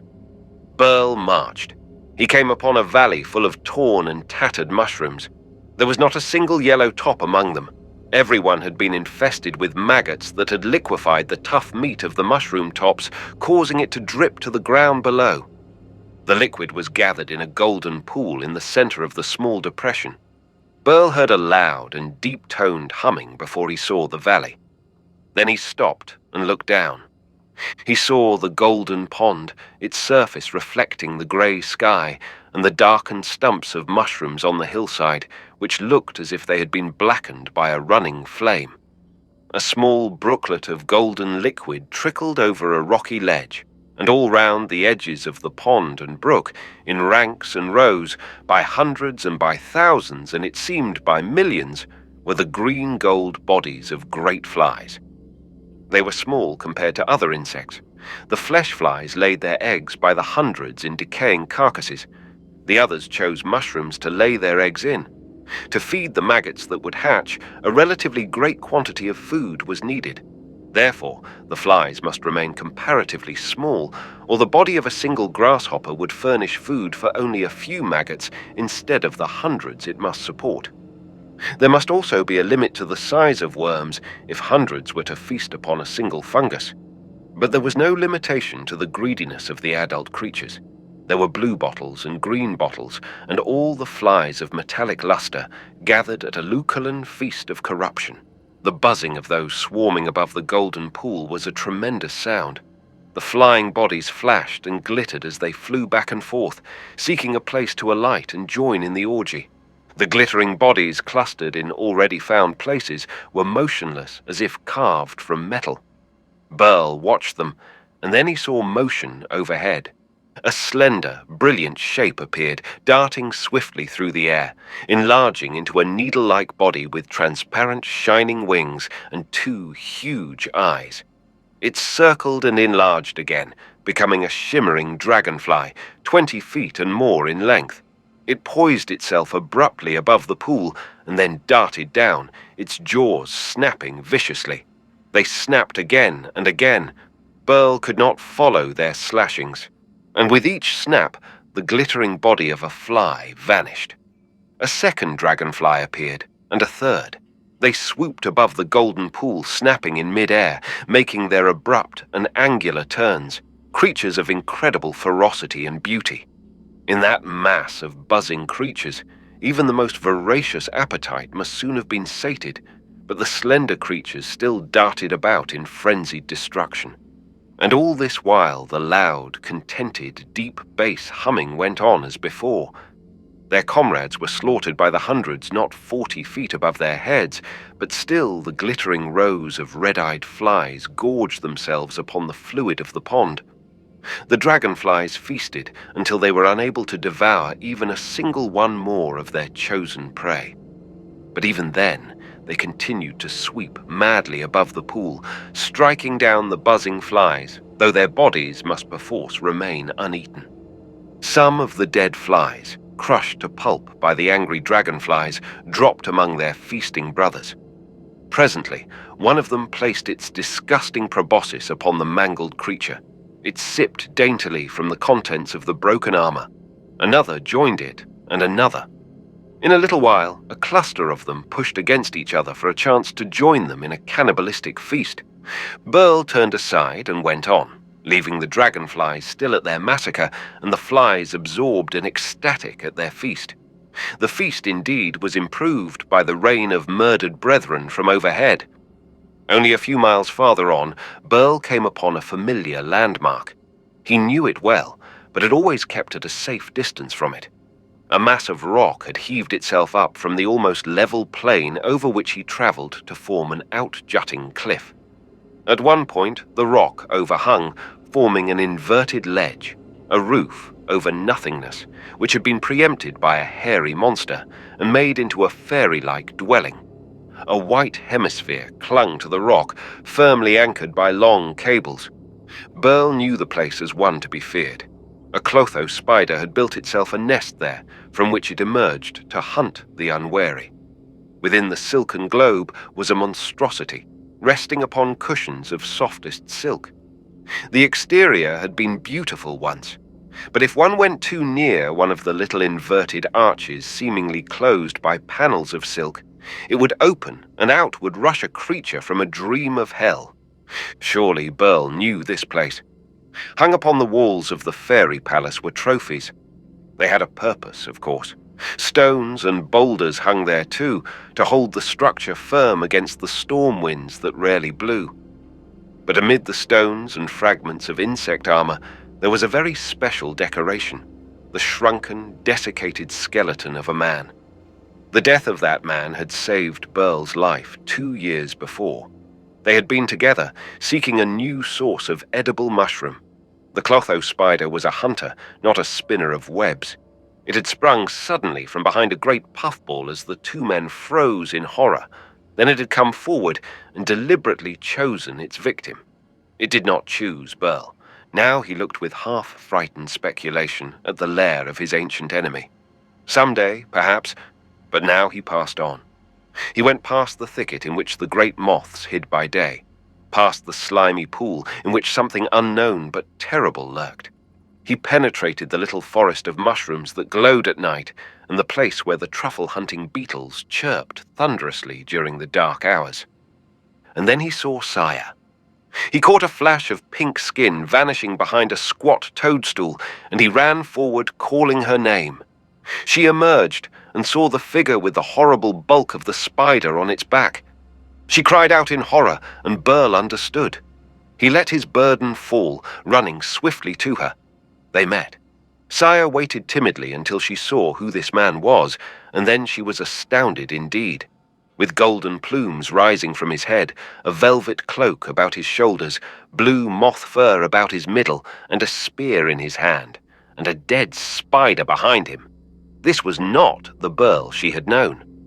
He took her hands, babbling proudly. She stared at him and at his victim, but the language of men had diminished sadly, struggling to comprehend. Presently, her eyes glowed. She pulled at his wrists. When they found the other tribesmen, they were carrying the dead spider between them, Saya looking more proud than Burl. Chapter 5. Meat of Man's Killing. In their climb up from savagery, the principal handicap from which men have always suffered is the fact that they are human. Or it can be said that human beings always have to struggle against the obstacle, which is simply that they are men. To Burl, his splendid return to the tribe called for a suitable reaction. He expected them to take note that he was remarkable, unparalleled, and in all ways admirable. He expected them to look at him with awe.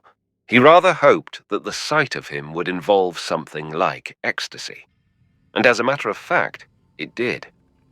For fully an hour they gathered around him while he used his, and their, scanty vocabulary to tell them of his unique achievements and adventures during the past 2 days and nights. They listened attentively and with appropriate admiration and vicarious pride. This in itself was a step upward. Mostly their talk was of where food might be found and where danger lurked. Strictly practical data connected with the pressing business of getting enough to eat and staying alive. The sheer pressure of existence was so great that the humans Burl knew had altogether abandoned such luxuries as boastful narrative. They had given up tradition. They did not think of art in even its most primitive forms, and the only craft they knew was the craftiness which promoted simple survival. So for them to listen to a narrative which did not mean either food or even a lessening of danger to themselves was a step upward on the cultural scale. But they were savages. They inspected the dead spider, shuddering. It was pure horror. They did not touch it, the adults not at all, and even Dick and Tet not for a very long time. Nobody thought of spiders as food. Too many of them had been spiders' food. But presently, even the horror aroused by the spider palled. The younger children quailed at sight of it, of course, but the adults came to ignore it. Only the 2 gangling boys tried to break off a furry leg with which to charge and terrify the younger ones still further. They failed to get it loose because they did not think of cutting it. But they had nothing to cut it with anyhow. Old John went wheezing off, foraging. He waved a hand to Burl as he went. Burl was indignant, but it was true that he had brought back no food, and people must eat. Tama went off, her tongue clacking, with Lona, the half-grown girl, to help her find and bring back something edible. Dor, the strongest man in the tribe, went away to look where he thought there might be edible mushrooms full-grown again. Corrie left with her children, very carefully on watch for danger to them, to see what she could find. In little more than an hour, Burl's audience had diminished to Saya. Within 2 hours, ants found the spider where it had been placed for the tribe to admire. Within 3 hours, there was nothing left of it. During the 4th hour, as Burl struggled to dredge up some new, splendid item to tell Saya for the 10th time, or thereabouts, during the 4th hour, one of the tribe's women beckoned to Saya. She left with a flashing backward smile for Burl. She went, actually, to help dig up underground fungi, much like truffles, discovered by the older woman. She undoubtedly expected to share them with Burl, but in 5 hours it was night, and Burl was very indignant with his tribesfolk. They had shifted the location of the hiding place for the night, and nobody had thought to tell him. And if Saya wished to come for Burl to lead him to that place, she did not dare for the simple reason that it was night. For a long time after he found a hiding place, Burl fumed bitterly to himself. He was very much of a human being, differing from his fellows, so far, mainly because he had been through experiences not shared by them. He had resolved a subjective dilemma of sorts by determining to return to his tribe. He had discovered a weapon which, at first, had promised and secured foodstuff, and later had saved him from a tarantula. His discovery that fish oil was useful when applied to spider snares and things sticking to the feet was of vast importance to the tribe. Most remarkable of all, he had deliberately killed a spider, and he had experienced triumph. Temporarily, he had even experienced admiration. The adulation was a thing which could never be forgotten. Human appetites are formed by human experiences. One never had an appetite for a thing one has not known in some fashion, but no human being who has known triumph is ever quite the same again, and anybody who has once been admired by his fellows is practically ruined for life, at least so far as being independent of admiration is concerned. So during the dark hours, while the slow rain dipped in separate heavy drops from the sky, Burl first coddled his anger, which was a very good thing for a member of a race grown timorous and furtive, and then began to make indignant plans to force his tribesmen to yield him more of the delectable sensations he alone had begun to know. He was not especially comfortable during the night. The hiding place he had chosen was not watertight. Water trickled over him for several hours before he discovered that his cloak, though it would not keep him dry, which it would have done if properly disposed, would still keep the same water next to his skin, where his body could warm it. Then he slept. When morning came, he felt singularly refreshed. For a savage, he was unusually clean too. He woke before dawn with vain, glorious schemes in his head. The sky grew grey and then almost white. The overhanging cloud bank seemed almost to touch the earth, but gradually withdrew. The mist among the mushroom forests grew thinner, and the slow rain ceased reluctantly. When he peered from his hiding place, the mad world he knew was, as far as he could see, quite mad as usual. The last of the night insects had vanished. The day creatures began to venture out. Not too far from the crevice where he'd hidden was an ant hill, monstrous by standards on other planets. It was piled up not of sand, but gravel and small boulders. Burl saw a stirring. At a certain spot, the smooth outer surface crumbled and fell into an invisible opening. A spot of darkness appeared. 2 slender, thread-like antennae popped out. They withdrew and popped out again. The spot enlarged until there was a sizable opening. An ant appeared, one of the warrior ants of this particular breed. It stood fiercely over the opening, waving its antennae agitatedly, as if striving to sense some danger to its metropolis. He was 14 inches long, this warrior, and his mandibles were fierce and strong. After a moment, 2 other warriors thrust past him. They ran about the whole extent of the anthill, their legs clicking, antennae waving restlessly. They returned, seeming to confer with the first, then went back down into the city with every appearance of satisfaction. As if they made a properly reassuring report, within minutes afterward, a flood of black, ill-smelling workers poured out of the opening and dispersed about their duties.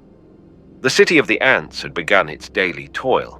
There were deep galleries underground here, granaries, storage vaults, refectories, and nurseries, and even a royal apartment in which the queen ant reposed. She was waited upon by assiduous courtiers, fed by royal stewards, and combed and caressed by the hands of her subjects and children. A dozen times larger than her loyal servants, she was no less industrious than they in her highly specialized fashion. From the time of waking to the time of rest, she was Queen Mother in the most literal, imaginable sense. At intervals, to be measured only in minutes, she brought forth an egg, perhaps 3 inches in length, which was whisked away to the municipal nursery. And this constant, insensate increase in the population of the city made all its frantic industry at once possible and necessary. Burl came out and spread his cloak on the ground. In a little while, he felt a tugging at it. An ant was tearing off a bit of the hem. Burl slew the ant angrily and retreated. Twice within the next half hour, he had to move swiftly to avoid foragers who would not directly attack him because he was alive, unless he seemed to threaten danger, but who lusted after the fabric of his garments.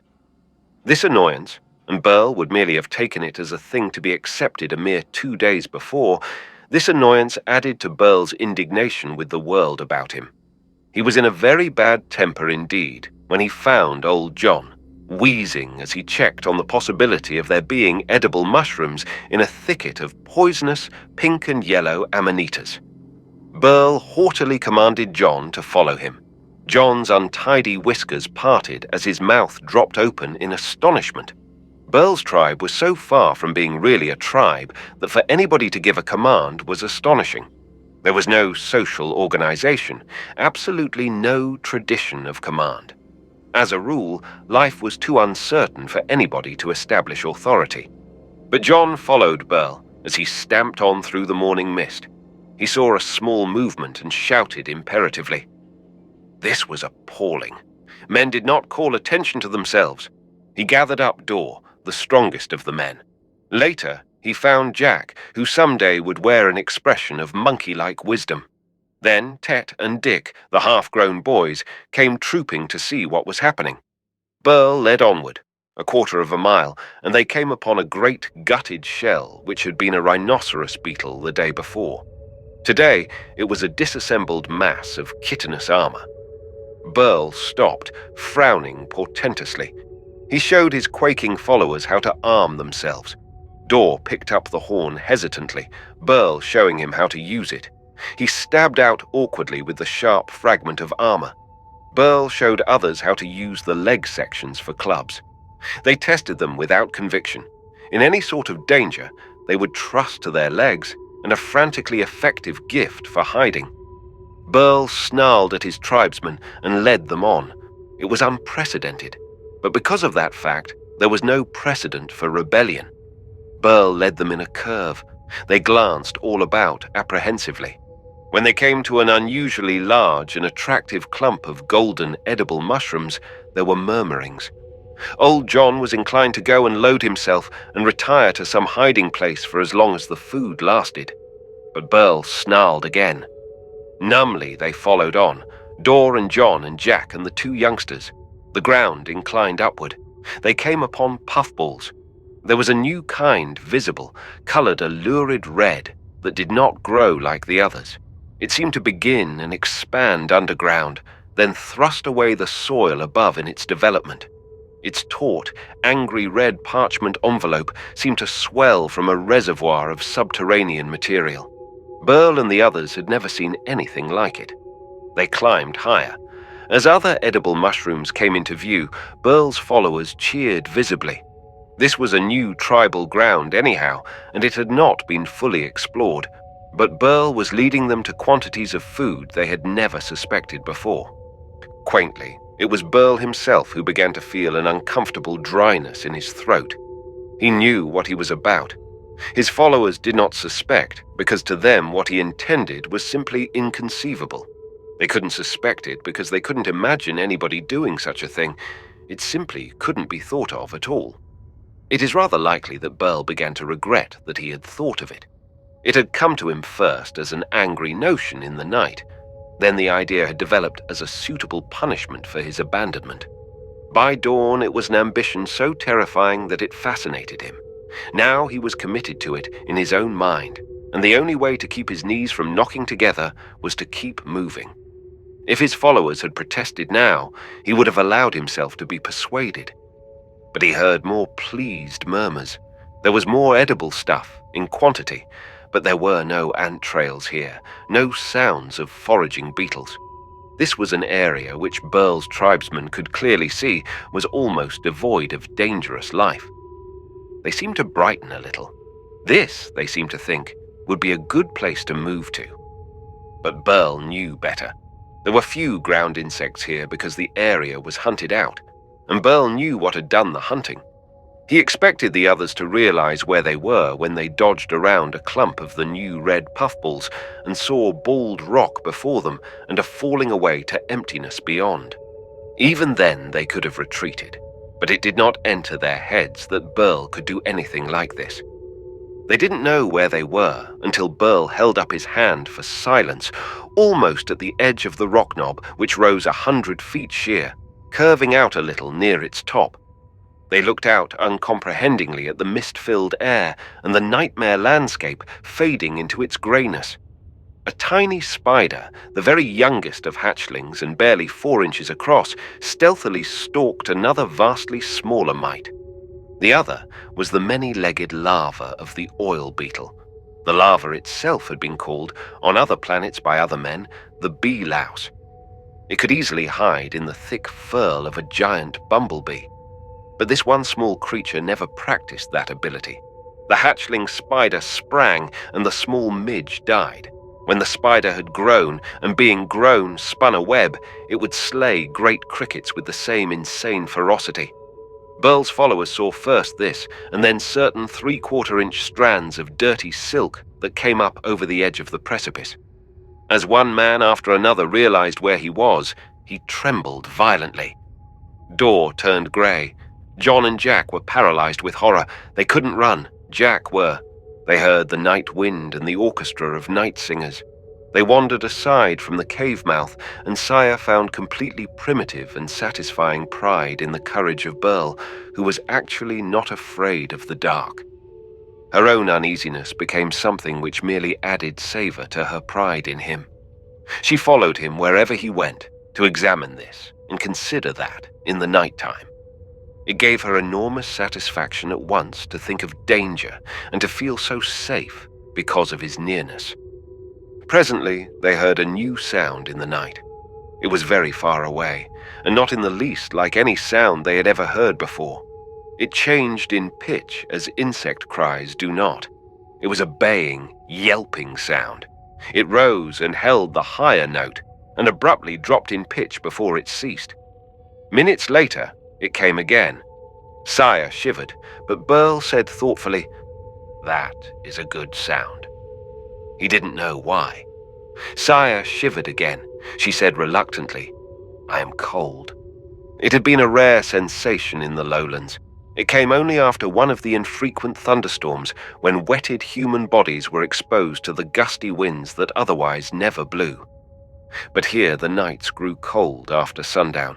The heat of the ground would radiate to outer space with no clouds to intercept it, and before dawn the temperature might drop nearly to freezing. On a planet so close to its sun, however, there would hardly be more than light hoar-frost at any time. The two of them went back to the cave. It was warm there because of the close packing of bodies and many breaths. Burl and Saya found places to rest and dozed off, Saya's hand again trustfully in Burl's. He still remained awake for a long time. He thought of the stars, but they were too strange to estimate. He thought of the trees and grass, but most of his impressions of this upper world were so remote from previous knowledge that he could only accept them as they were and defer reflecting upon them until later. He did feel an enormous complacency at having led his followers here, though, but the last thing he actually thought about before his eyes blinked shut in sleep was that distant howling noise he had heard in the night. It was totally novel in kind, and yet there was something buried among the items of his racial heritage that told him it was good. He was first awake of all the tribesmen, and he looked out into the cold and pallid greyness of before dawn. He saw trees. One side was brightly lighted by comparison, and the other side was dark. He heard the tiny singing noises of the inhabitants of this place. Presently, he crawled out of the cave again. The air was biting in its chill. It was an excellent reason why the giant insects could not live here, but it was invigorating to Burl as he breathed it in. Presently, he looked curiously for the source of the peculiar one-sided light. He saw the top of the sun as it peered above the eastern cloud bank. The sky grew lighter.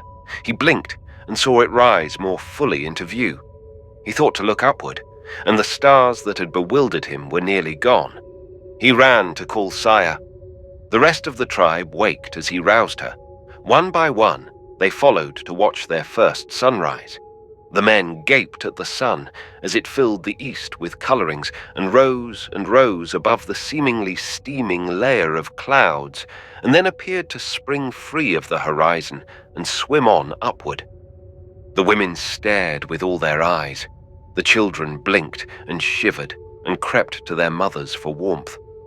The women enclosed them in their cloaks, and they thawed and peered out once more at the glory of sunshine and the day. Very soon, too, they realized that warmth came from the great shining body in the sky. The children presently discovered a game. It was the first game they had ever played.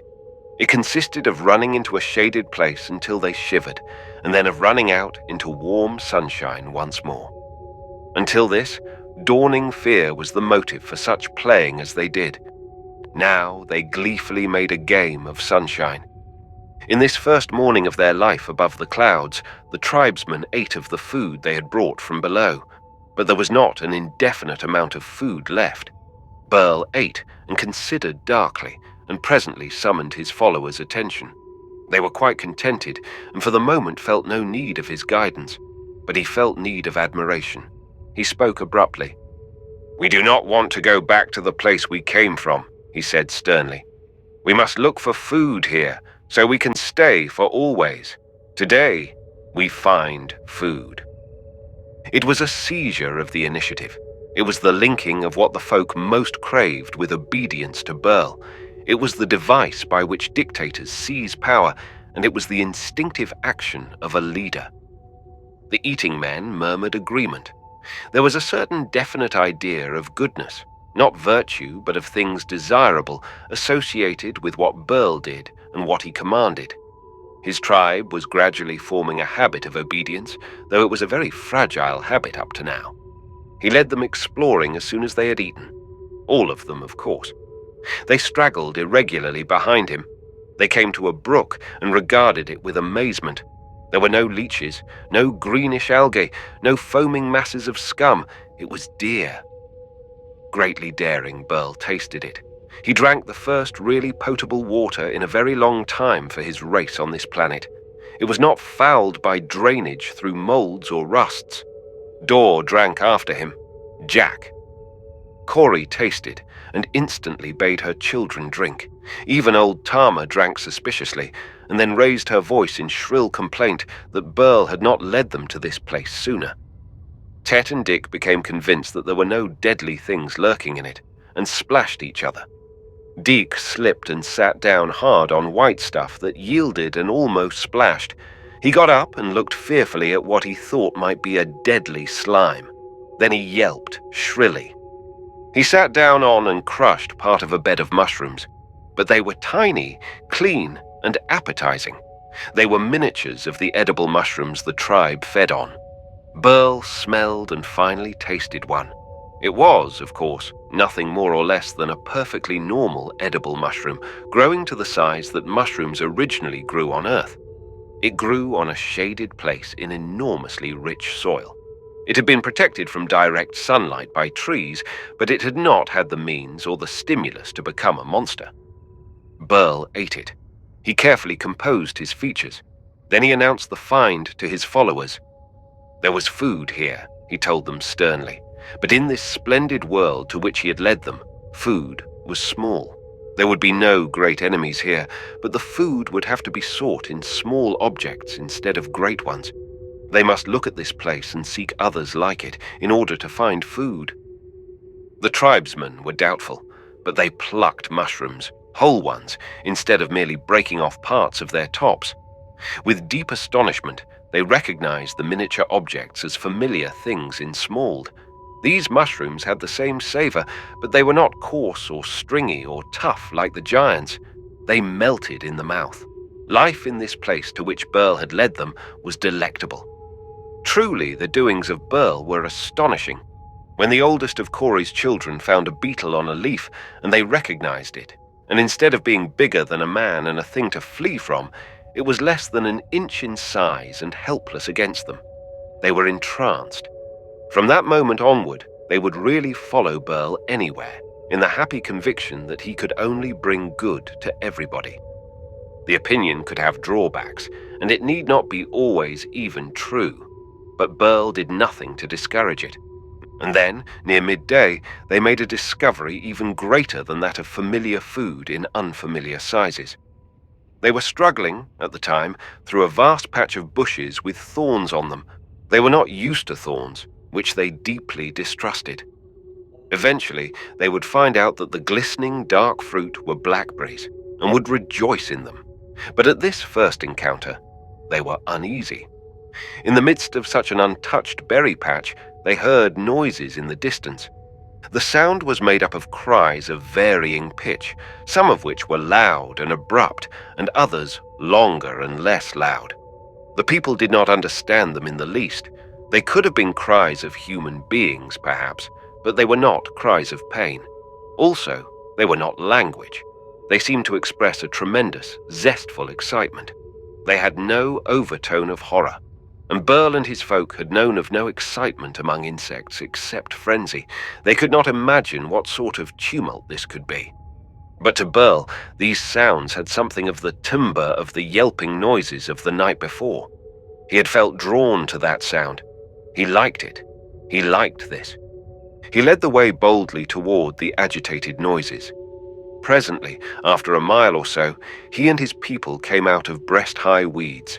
Saya was immediately behind him. The others trailed, Tama complaining bitterly that there was no need to track down sounds which could only mean danger. They emerged in a space of bare stone above a small and grassy amphitheater. The tumult came from its center. A pack of dogs was joyously attacking something that Burl could not see clearly. They were dogs.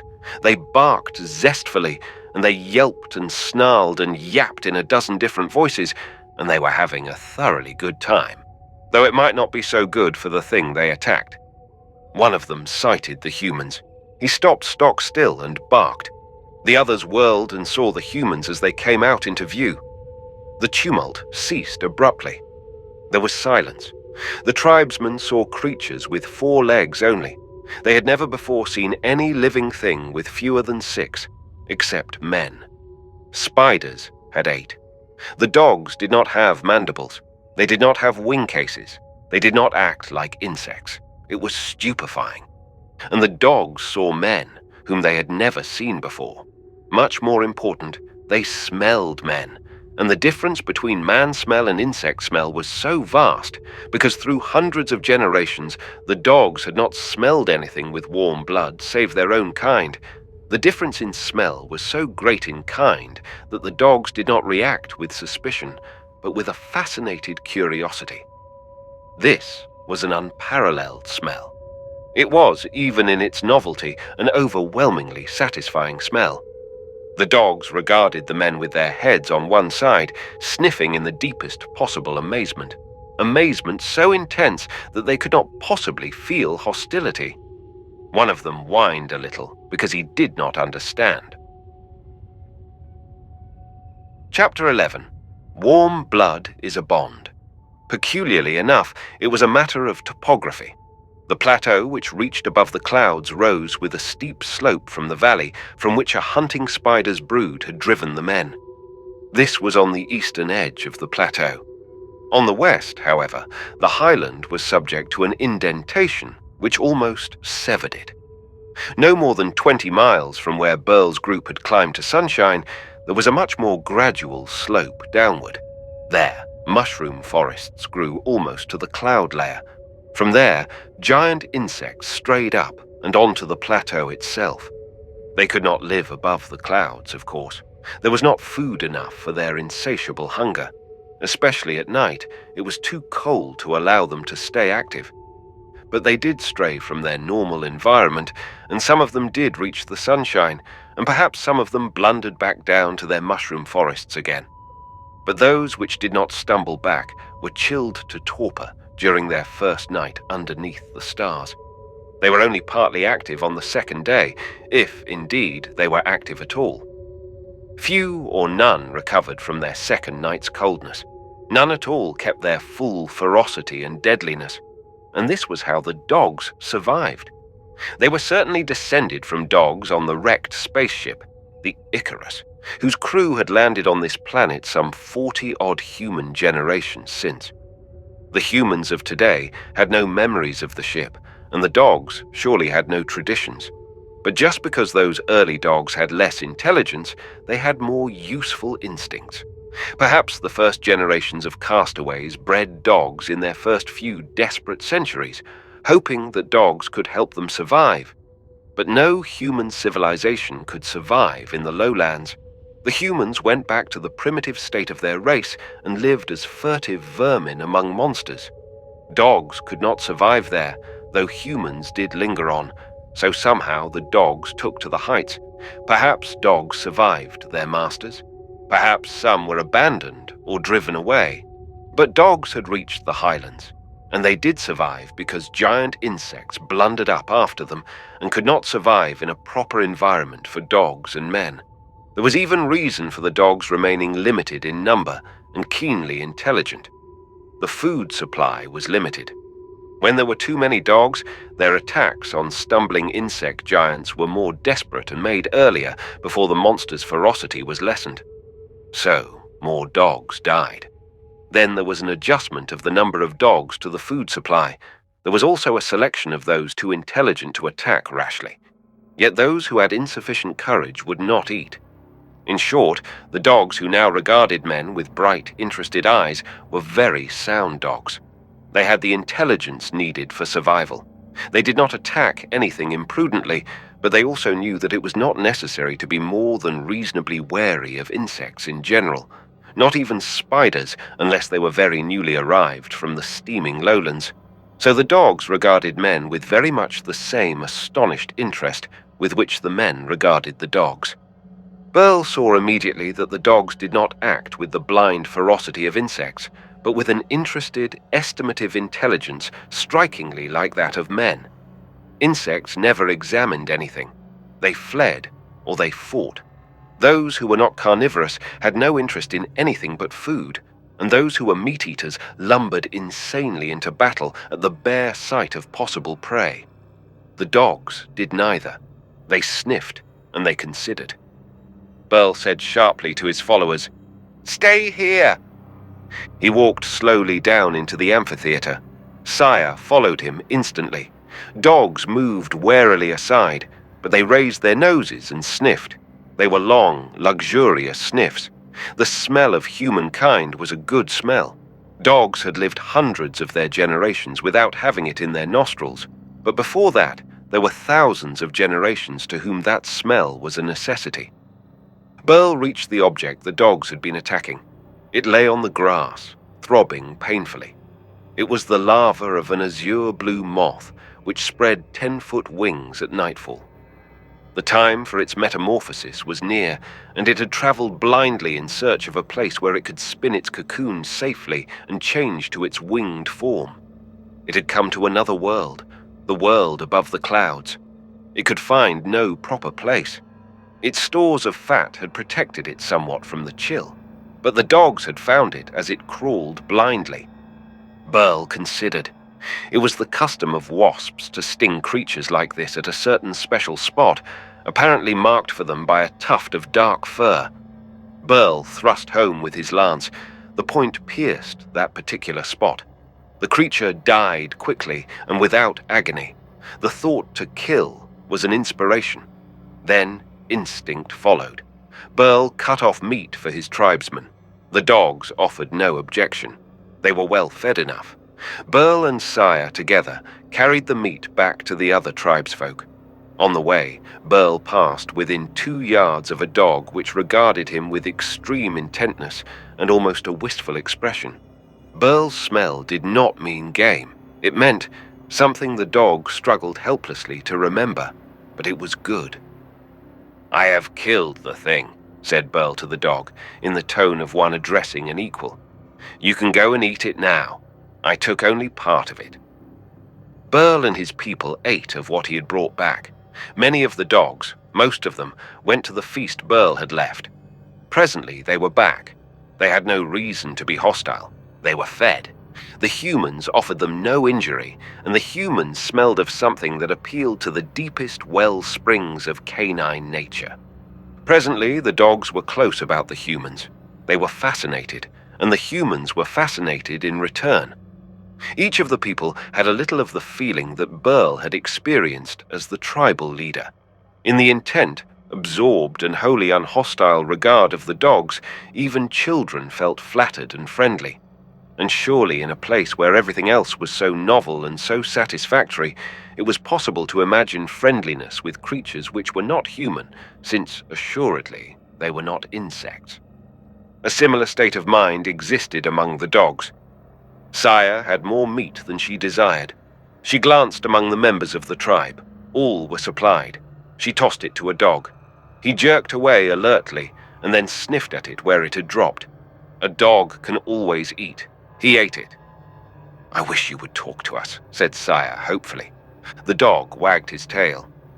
"You do not look like us," said Saya interestedly, "but you act like we do. Not like the monsters." The dog looked significantly at meat in Burl's hand. Burl tossed it. The dog caught it with a quick snap, swallowed it, wagged his tail briefly and came closer. It was a completely incredible action, but dogs and men were bloodkin on this planet. Besides, there was racial memory rightness in friendship between men and dogs. It was not hindered by any past experience of either. They were the only warm-blooded creatures on this world. It was a kinship felt by both. Presently, Burl stood up and spoke politely to the dog. He addressed him with the same respect he would have given to another man. In all his life, he had never felt equal to an insect, but he felt no arrogance toward this dog. He felt superior only to other men. "We are going back to our cave," he said politely. "Maybe we will meet again." He led his tribe back to the cave in which they had spent the previous night. The dogs followed, ranging on either side. They were well fed, with no memory of hostility to any creature which smelled of warm blood. They had an instinct without experience to dull it. The latter part of the journey back to the tribal cave was, if anybody had been qualified to notice it, remarkably like a group of dogs taking a walk with a group of people. It was companionable. It felt right. That night, Burl left the cave as before to look at the stars. This time, Saya went with him matter-of-factly. But as they came out of the cave entrance, there was a stirring. A dog rose and stretched himself elaborately, yawning the while. When Burl and Saya moved away, he trotted amiably with them. They talked to it, and the dog seemed pleased. It wagged its tail. When morning came, the dogs were still waiting hopefully for the humans to come out. They appeared to expect the people to take another nice long walk on which they would accompany them. It was a brand new satisfaction they did not want to miss. After all, from a dog's standpoint, humans are made to take long walks with, among other things. The dogs greeted the people with tail waggings and cordiality. The dogs made a great difference in the adjustment of the tribe to life upon the plateau. Their friendship assured the new status of human life. Burl and his fellows had ceased to be fugitive game for any insect murderer. They had hoped to become unpursued foragers, because they could hardly imagine anything else. But when the dogs joined them, they were immediately raised to the estate of hunters. The men did not domesticate the dogs. They made friends with them. The dogs did not subjugate themselves to the men. They joined them, at first tentatively, and then with worshipful enthusiasm. And the partnership was so inevitably a right one that within a month it was as if it had always been. Actually, save for a mere 2,000 years, it had been. At the end of a month, the tribe had a permanent encampment. There were caves at a suitable distance from the slope up which most wanderers from the lowlands came. Corey's oldest child found the chrysalis of a giant butterfly, whose caterpillar form had so offensive an odor that the dogs had not attacked it. But when it emerged from the chrysalis, Men and dogs together assailed it before it could take flight. They ended the enterprise with warm, mutual approval. The humans had acquired great wings with which to make warm cloaks, very useful against the evening chill. Dogs and men alike had feasted. Then, one dawning, the dogs made a vast outcry which awoke the tribesmen. Burl led the rush to the spot. They did battle with a monster nocturnal beetle, less chilled than most such invaders. In the grey dawnlight, Burl realized that the darting, yapping dogs kept the creature's full attention. He crippled and then killed it with his spear. The feat appeared to earn him warm admiration from the dogs. Burl wore a moth's feathery antenna again, bound to his forehead like a knight's plumes. He looked very splendid. The entire pattern of human life changed swiftly, as if an entire revelation had been granted to men. The ground was often thorny. One man pierced his foot. Old Tama, scolding him for his carelessness, bound a strip of wing fabric about it so he could walk. The injured foot was more comfortable than the one still unhurt. Within a week, the women were busily contriving diverse forms of footgear to achieve greater comfort for everybody. One day, Saya admired glistening red berries and tried to pluck one, and they stained her fingers. She licked her fingers to clean them, and berries were added to the tribe's menu. A veritable orgy of experiment began, which is a state of things which is extremely rare in human affairs. A race with an established culture and tradition does not abandon old ways of doing things without profound reason. But men who have abandoned their old ways can discover astonishingly useful new ones. Already the dogs were established as sentries and watchmen, and as friends to every member of the tribe. By now, mothers did not feel alarmed if a child wandered out of sight. There would be dogs along. No danger could approach a child without vociferous warning from the dogs. Men went hunting now, with zestful, tail-wagging dogs as companions in the chase. Dor killed a torpid minotaur beetle alone, save for assisting dogs, and Burl felt a twinge of jealousy. But then Burl himself battled a black male spider in a lone duel, with dogs to help. By the time a stray monster from the lowlands reached this area, it was dazed and half-numbed by one night of continuous chill. Even the black spider could not find the energy to leap. It fought like a fiend, yet sluggishly. Burl killed this one while the dogs kept it busy, and the dogs were reproachful because he carried it back to the tribal headquarters before dividing it among his assistants. Afterward, he realized that though he could have avoided the fight, he would have been ashamed to do so, while the dogs barked and snapped at its furry legs.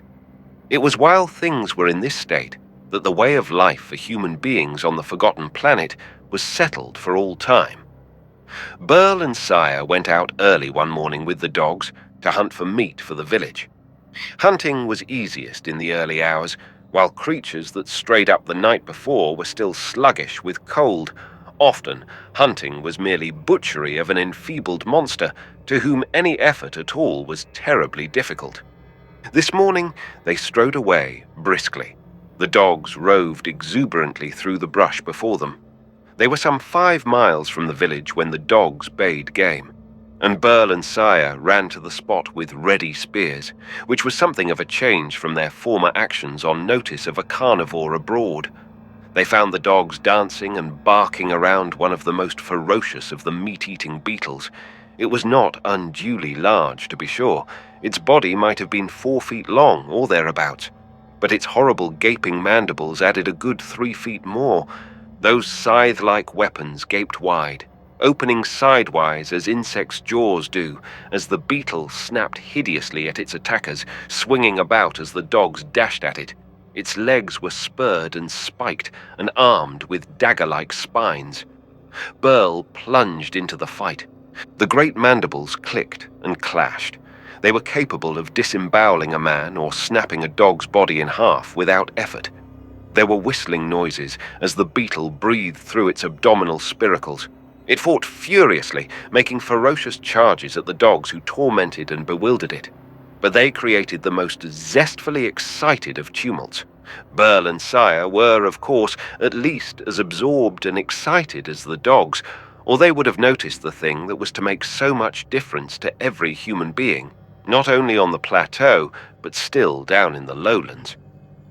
This unnoticed thing was beyond their imagining. There had been nothing else like it on this world in many hundreds of years. It was half a dozen miles away and perhaps 1,000 feet high when Burl and Sire prepared to intervene professionally on behalf of the dogs. It was a silvery needle, floating unsupported in the air. As they entered the battle, it swerved and moved swiftly in their direction. It was silent, and they did not notice. They knew of no reason to scan the sky in daytime, and there was business on hand anyhow. Burl leapt in toward the beetle with a lance thrust at the tough integument where an armored leg joined the creature's body. He missed, and the beetle whirled. Sire flashed her cloak before the monster so that it seemed a larger and a nearer antagonist. As the creature whirled again, Burl stabbed, and a hind leg crumpled. Instantly, the thing was limping. A beetle does not use its legs like four-legged creatures. A beetle moving shifts the two end legs on one side and the central leg on the other so that it always stands on an adjustable tripod of limbs. It cannot adjust readily to crippling. A dog snatched at a spiny lower leg and crunched and darted away. The machine-like monster uttered a formless, deep bass cry and was spurred to unbelievable fierceness.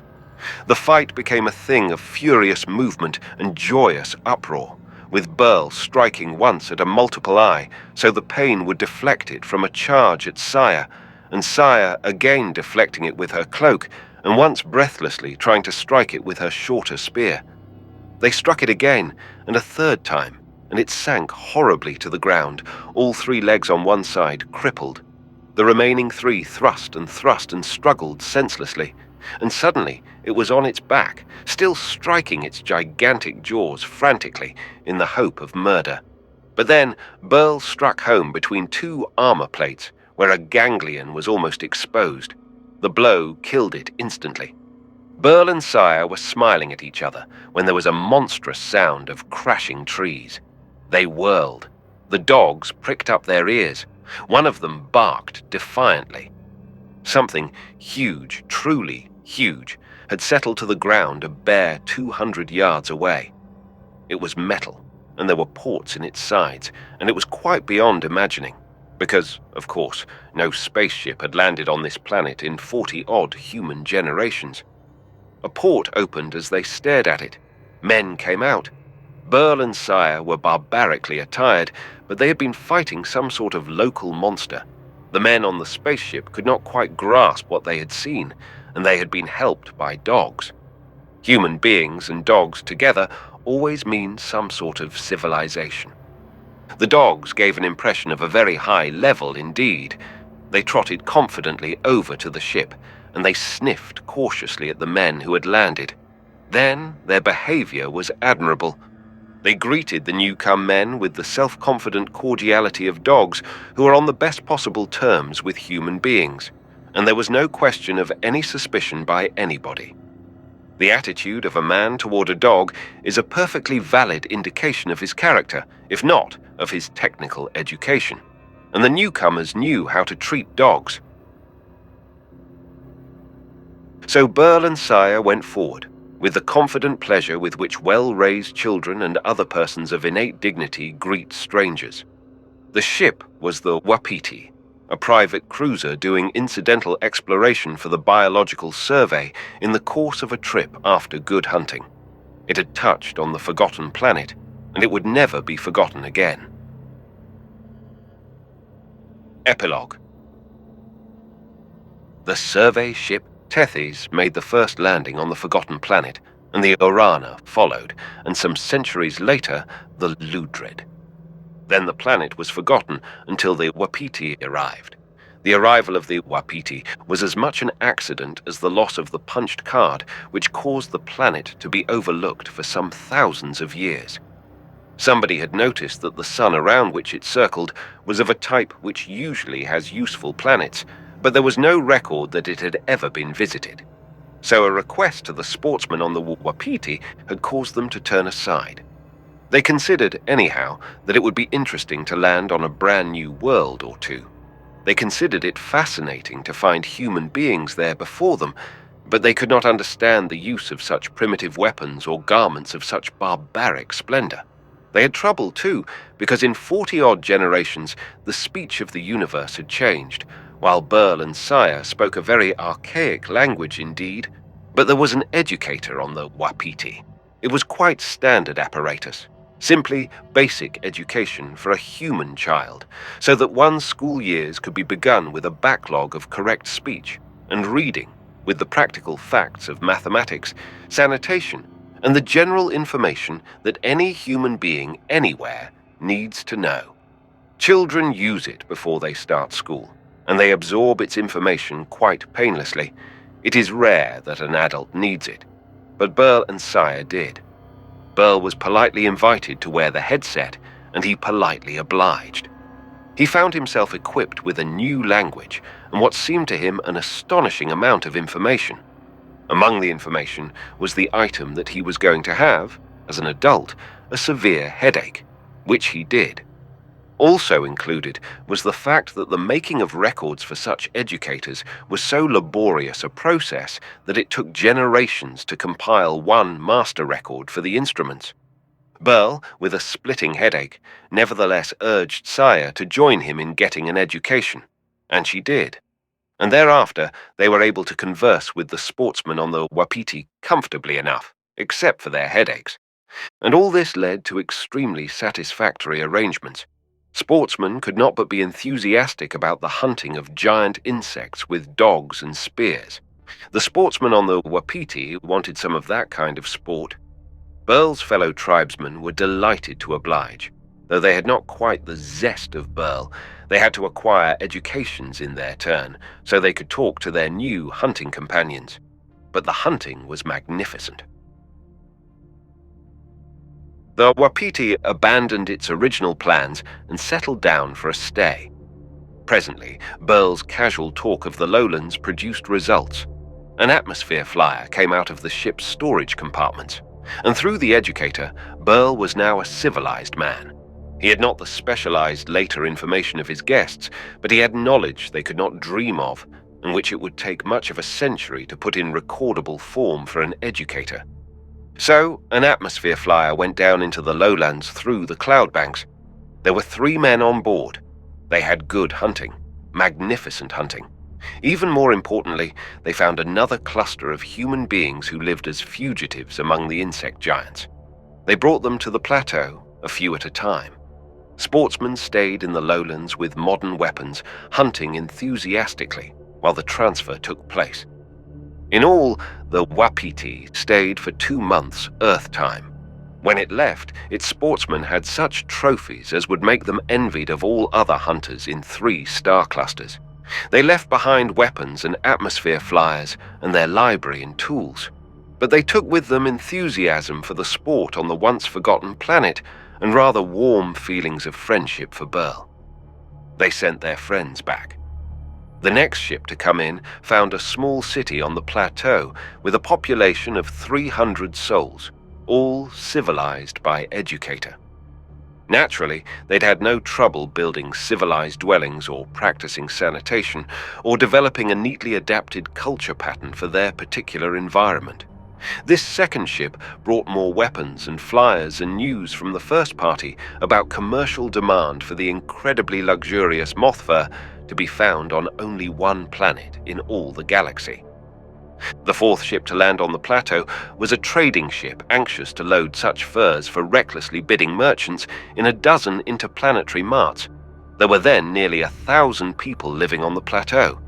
They had a natural monopoly, not of moth fur and butterfly wing fabric and panels of iridescent chitin for luxurious decoration, but of the strictly practical and detailed knowledge of insect habits, which made it possible to obtain them. Off-planet visitors who tried to hunt without local knowledge did not come back from the lowlands. In time, Burl firmly enacted a planetary law which forbade the inexperienced to go below the cloud layer, because, of course, a government had to be formed for the planet. But men with the basic education of citizens everywhere did not fumble it. They had a job to do which was more important than anybody's vanity. It was a job which gave deep and abiding satisfaction.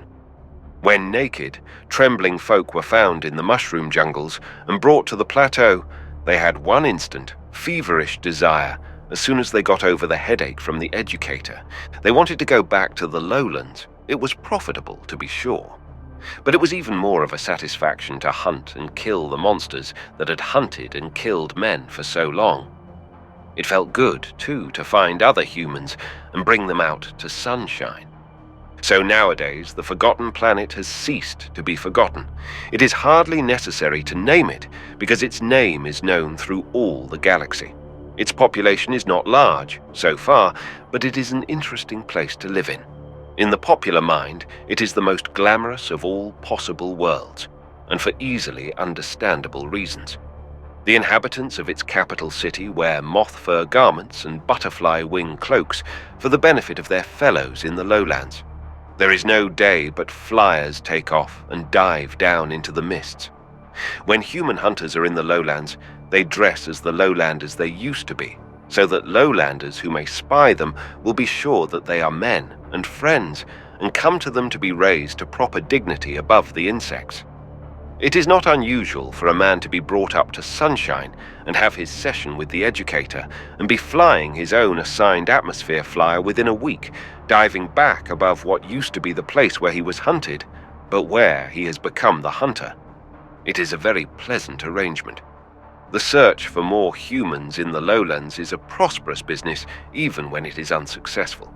The wings of white morpho butterflies bring the highest prices, but even a common swallowtail is riches, and the fur of caterpillars, duly processed, goes into the holds of the planet-owned spaceline ships with the care given elsewhere to platinum and diamonds. And also it is good sport. The planet is a sportsman's paradise. There are not too many visitors. Nobody may go hunting without an experienced host, and off-planet sportsmen tend to feel somewhat queasy after a session as guest of the folk who have made Burl their planet president. Visitors are not so much alarmed at fighting flying beetles in mid-air, even though the beetles may compare with the hunter's craft in size and are terrifically tenacious of life. The thing that appalls strangers is the insistence of Burl's fellow citizens, no longer only tribesmen, upon fighting spiders on the ground. With their memories, they like it that way. It's more satisfactory. Not long ago, the planet president of Sumor-Eifefen was Burl's guest for a hunt. Sumor-Eifefen is a highly civilized planet, and life there has become tame. Its president is an ardent hunter. He liked Burl, who is still all hard muscle despite his graying hair. He and Sire have a very comfortable dwelling, and now that their children are grown, they have room in it, even for a planet president, if he comes as a sportsman guest. The planet president of Sumor-Eifefen even liked the informal atmosphere of a house where pleasantly self-possessed dogs curl up comfortably on rugs of emperor moth down that elsewhere are beyond price. But the president of Sumor-Eifefen was embarrassed on his visit. He and Burl are both hunters, and they are highly congenial. But the president of Sumor-Eifefen was upset on his last flight to the lowlands. Burl got out of the atmosphere flyer alone, and for pure, deep personal satisfaction, he fought a mastodon-sized wolf spider with nothing but a spear. He killed the creature, of course, but the president of Sumor-Eifefen was embarrassed. He wouldn't have dared try it. He felt that, however sporting it might be, it was too risky a thing for a planet president to do. But Sire took it for granted. Hey, sci-fi horror fans, that concludes The Forgotten Planet. If you enjoyed this story, make sure to give it a thumbs up. A huge shout-out goes to our official members of the channel. We appreciate you all. Craving for another classic sci-fi tale? Click that video on your screen. Until next time, everyone. And remember, stay cosmic.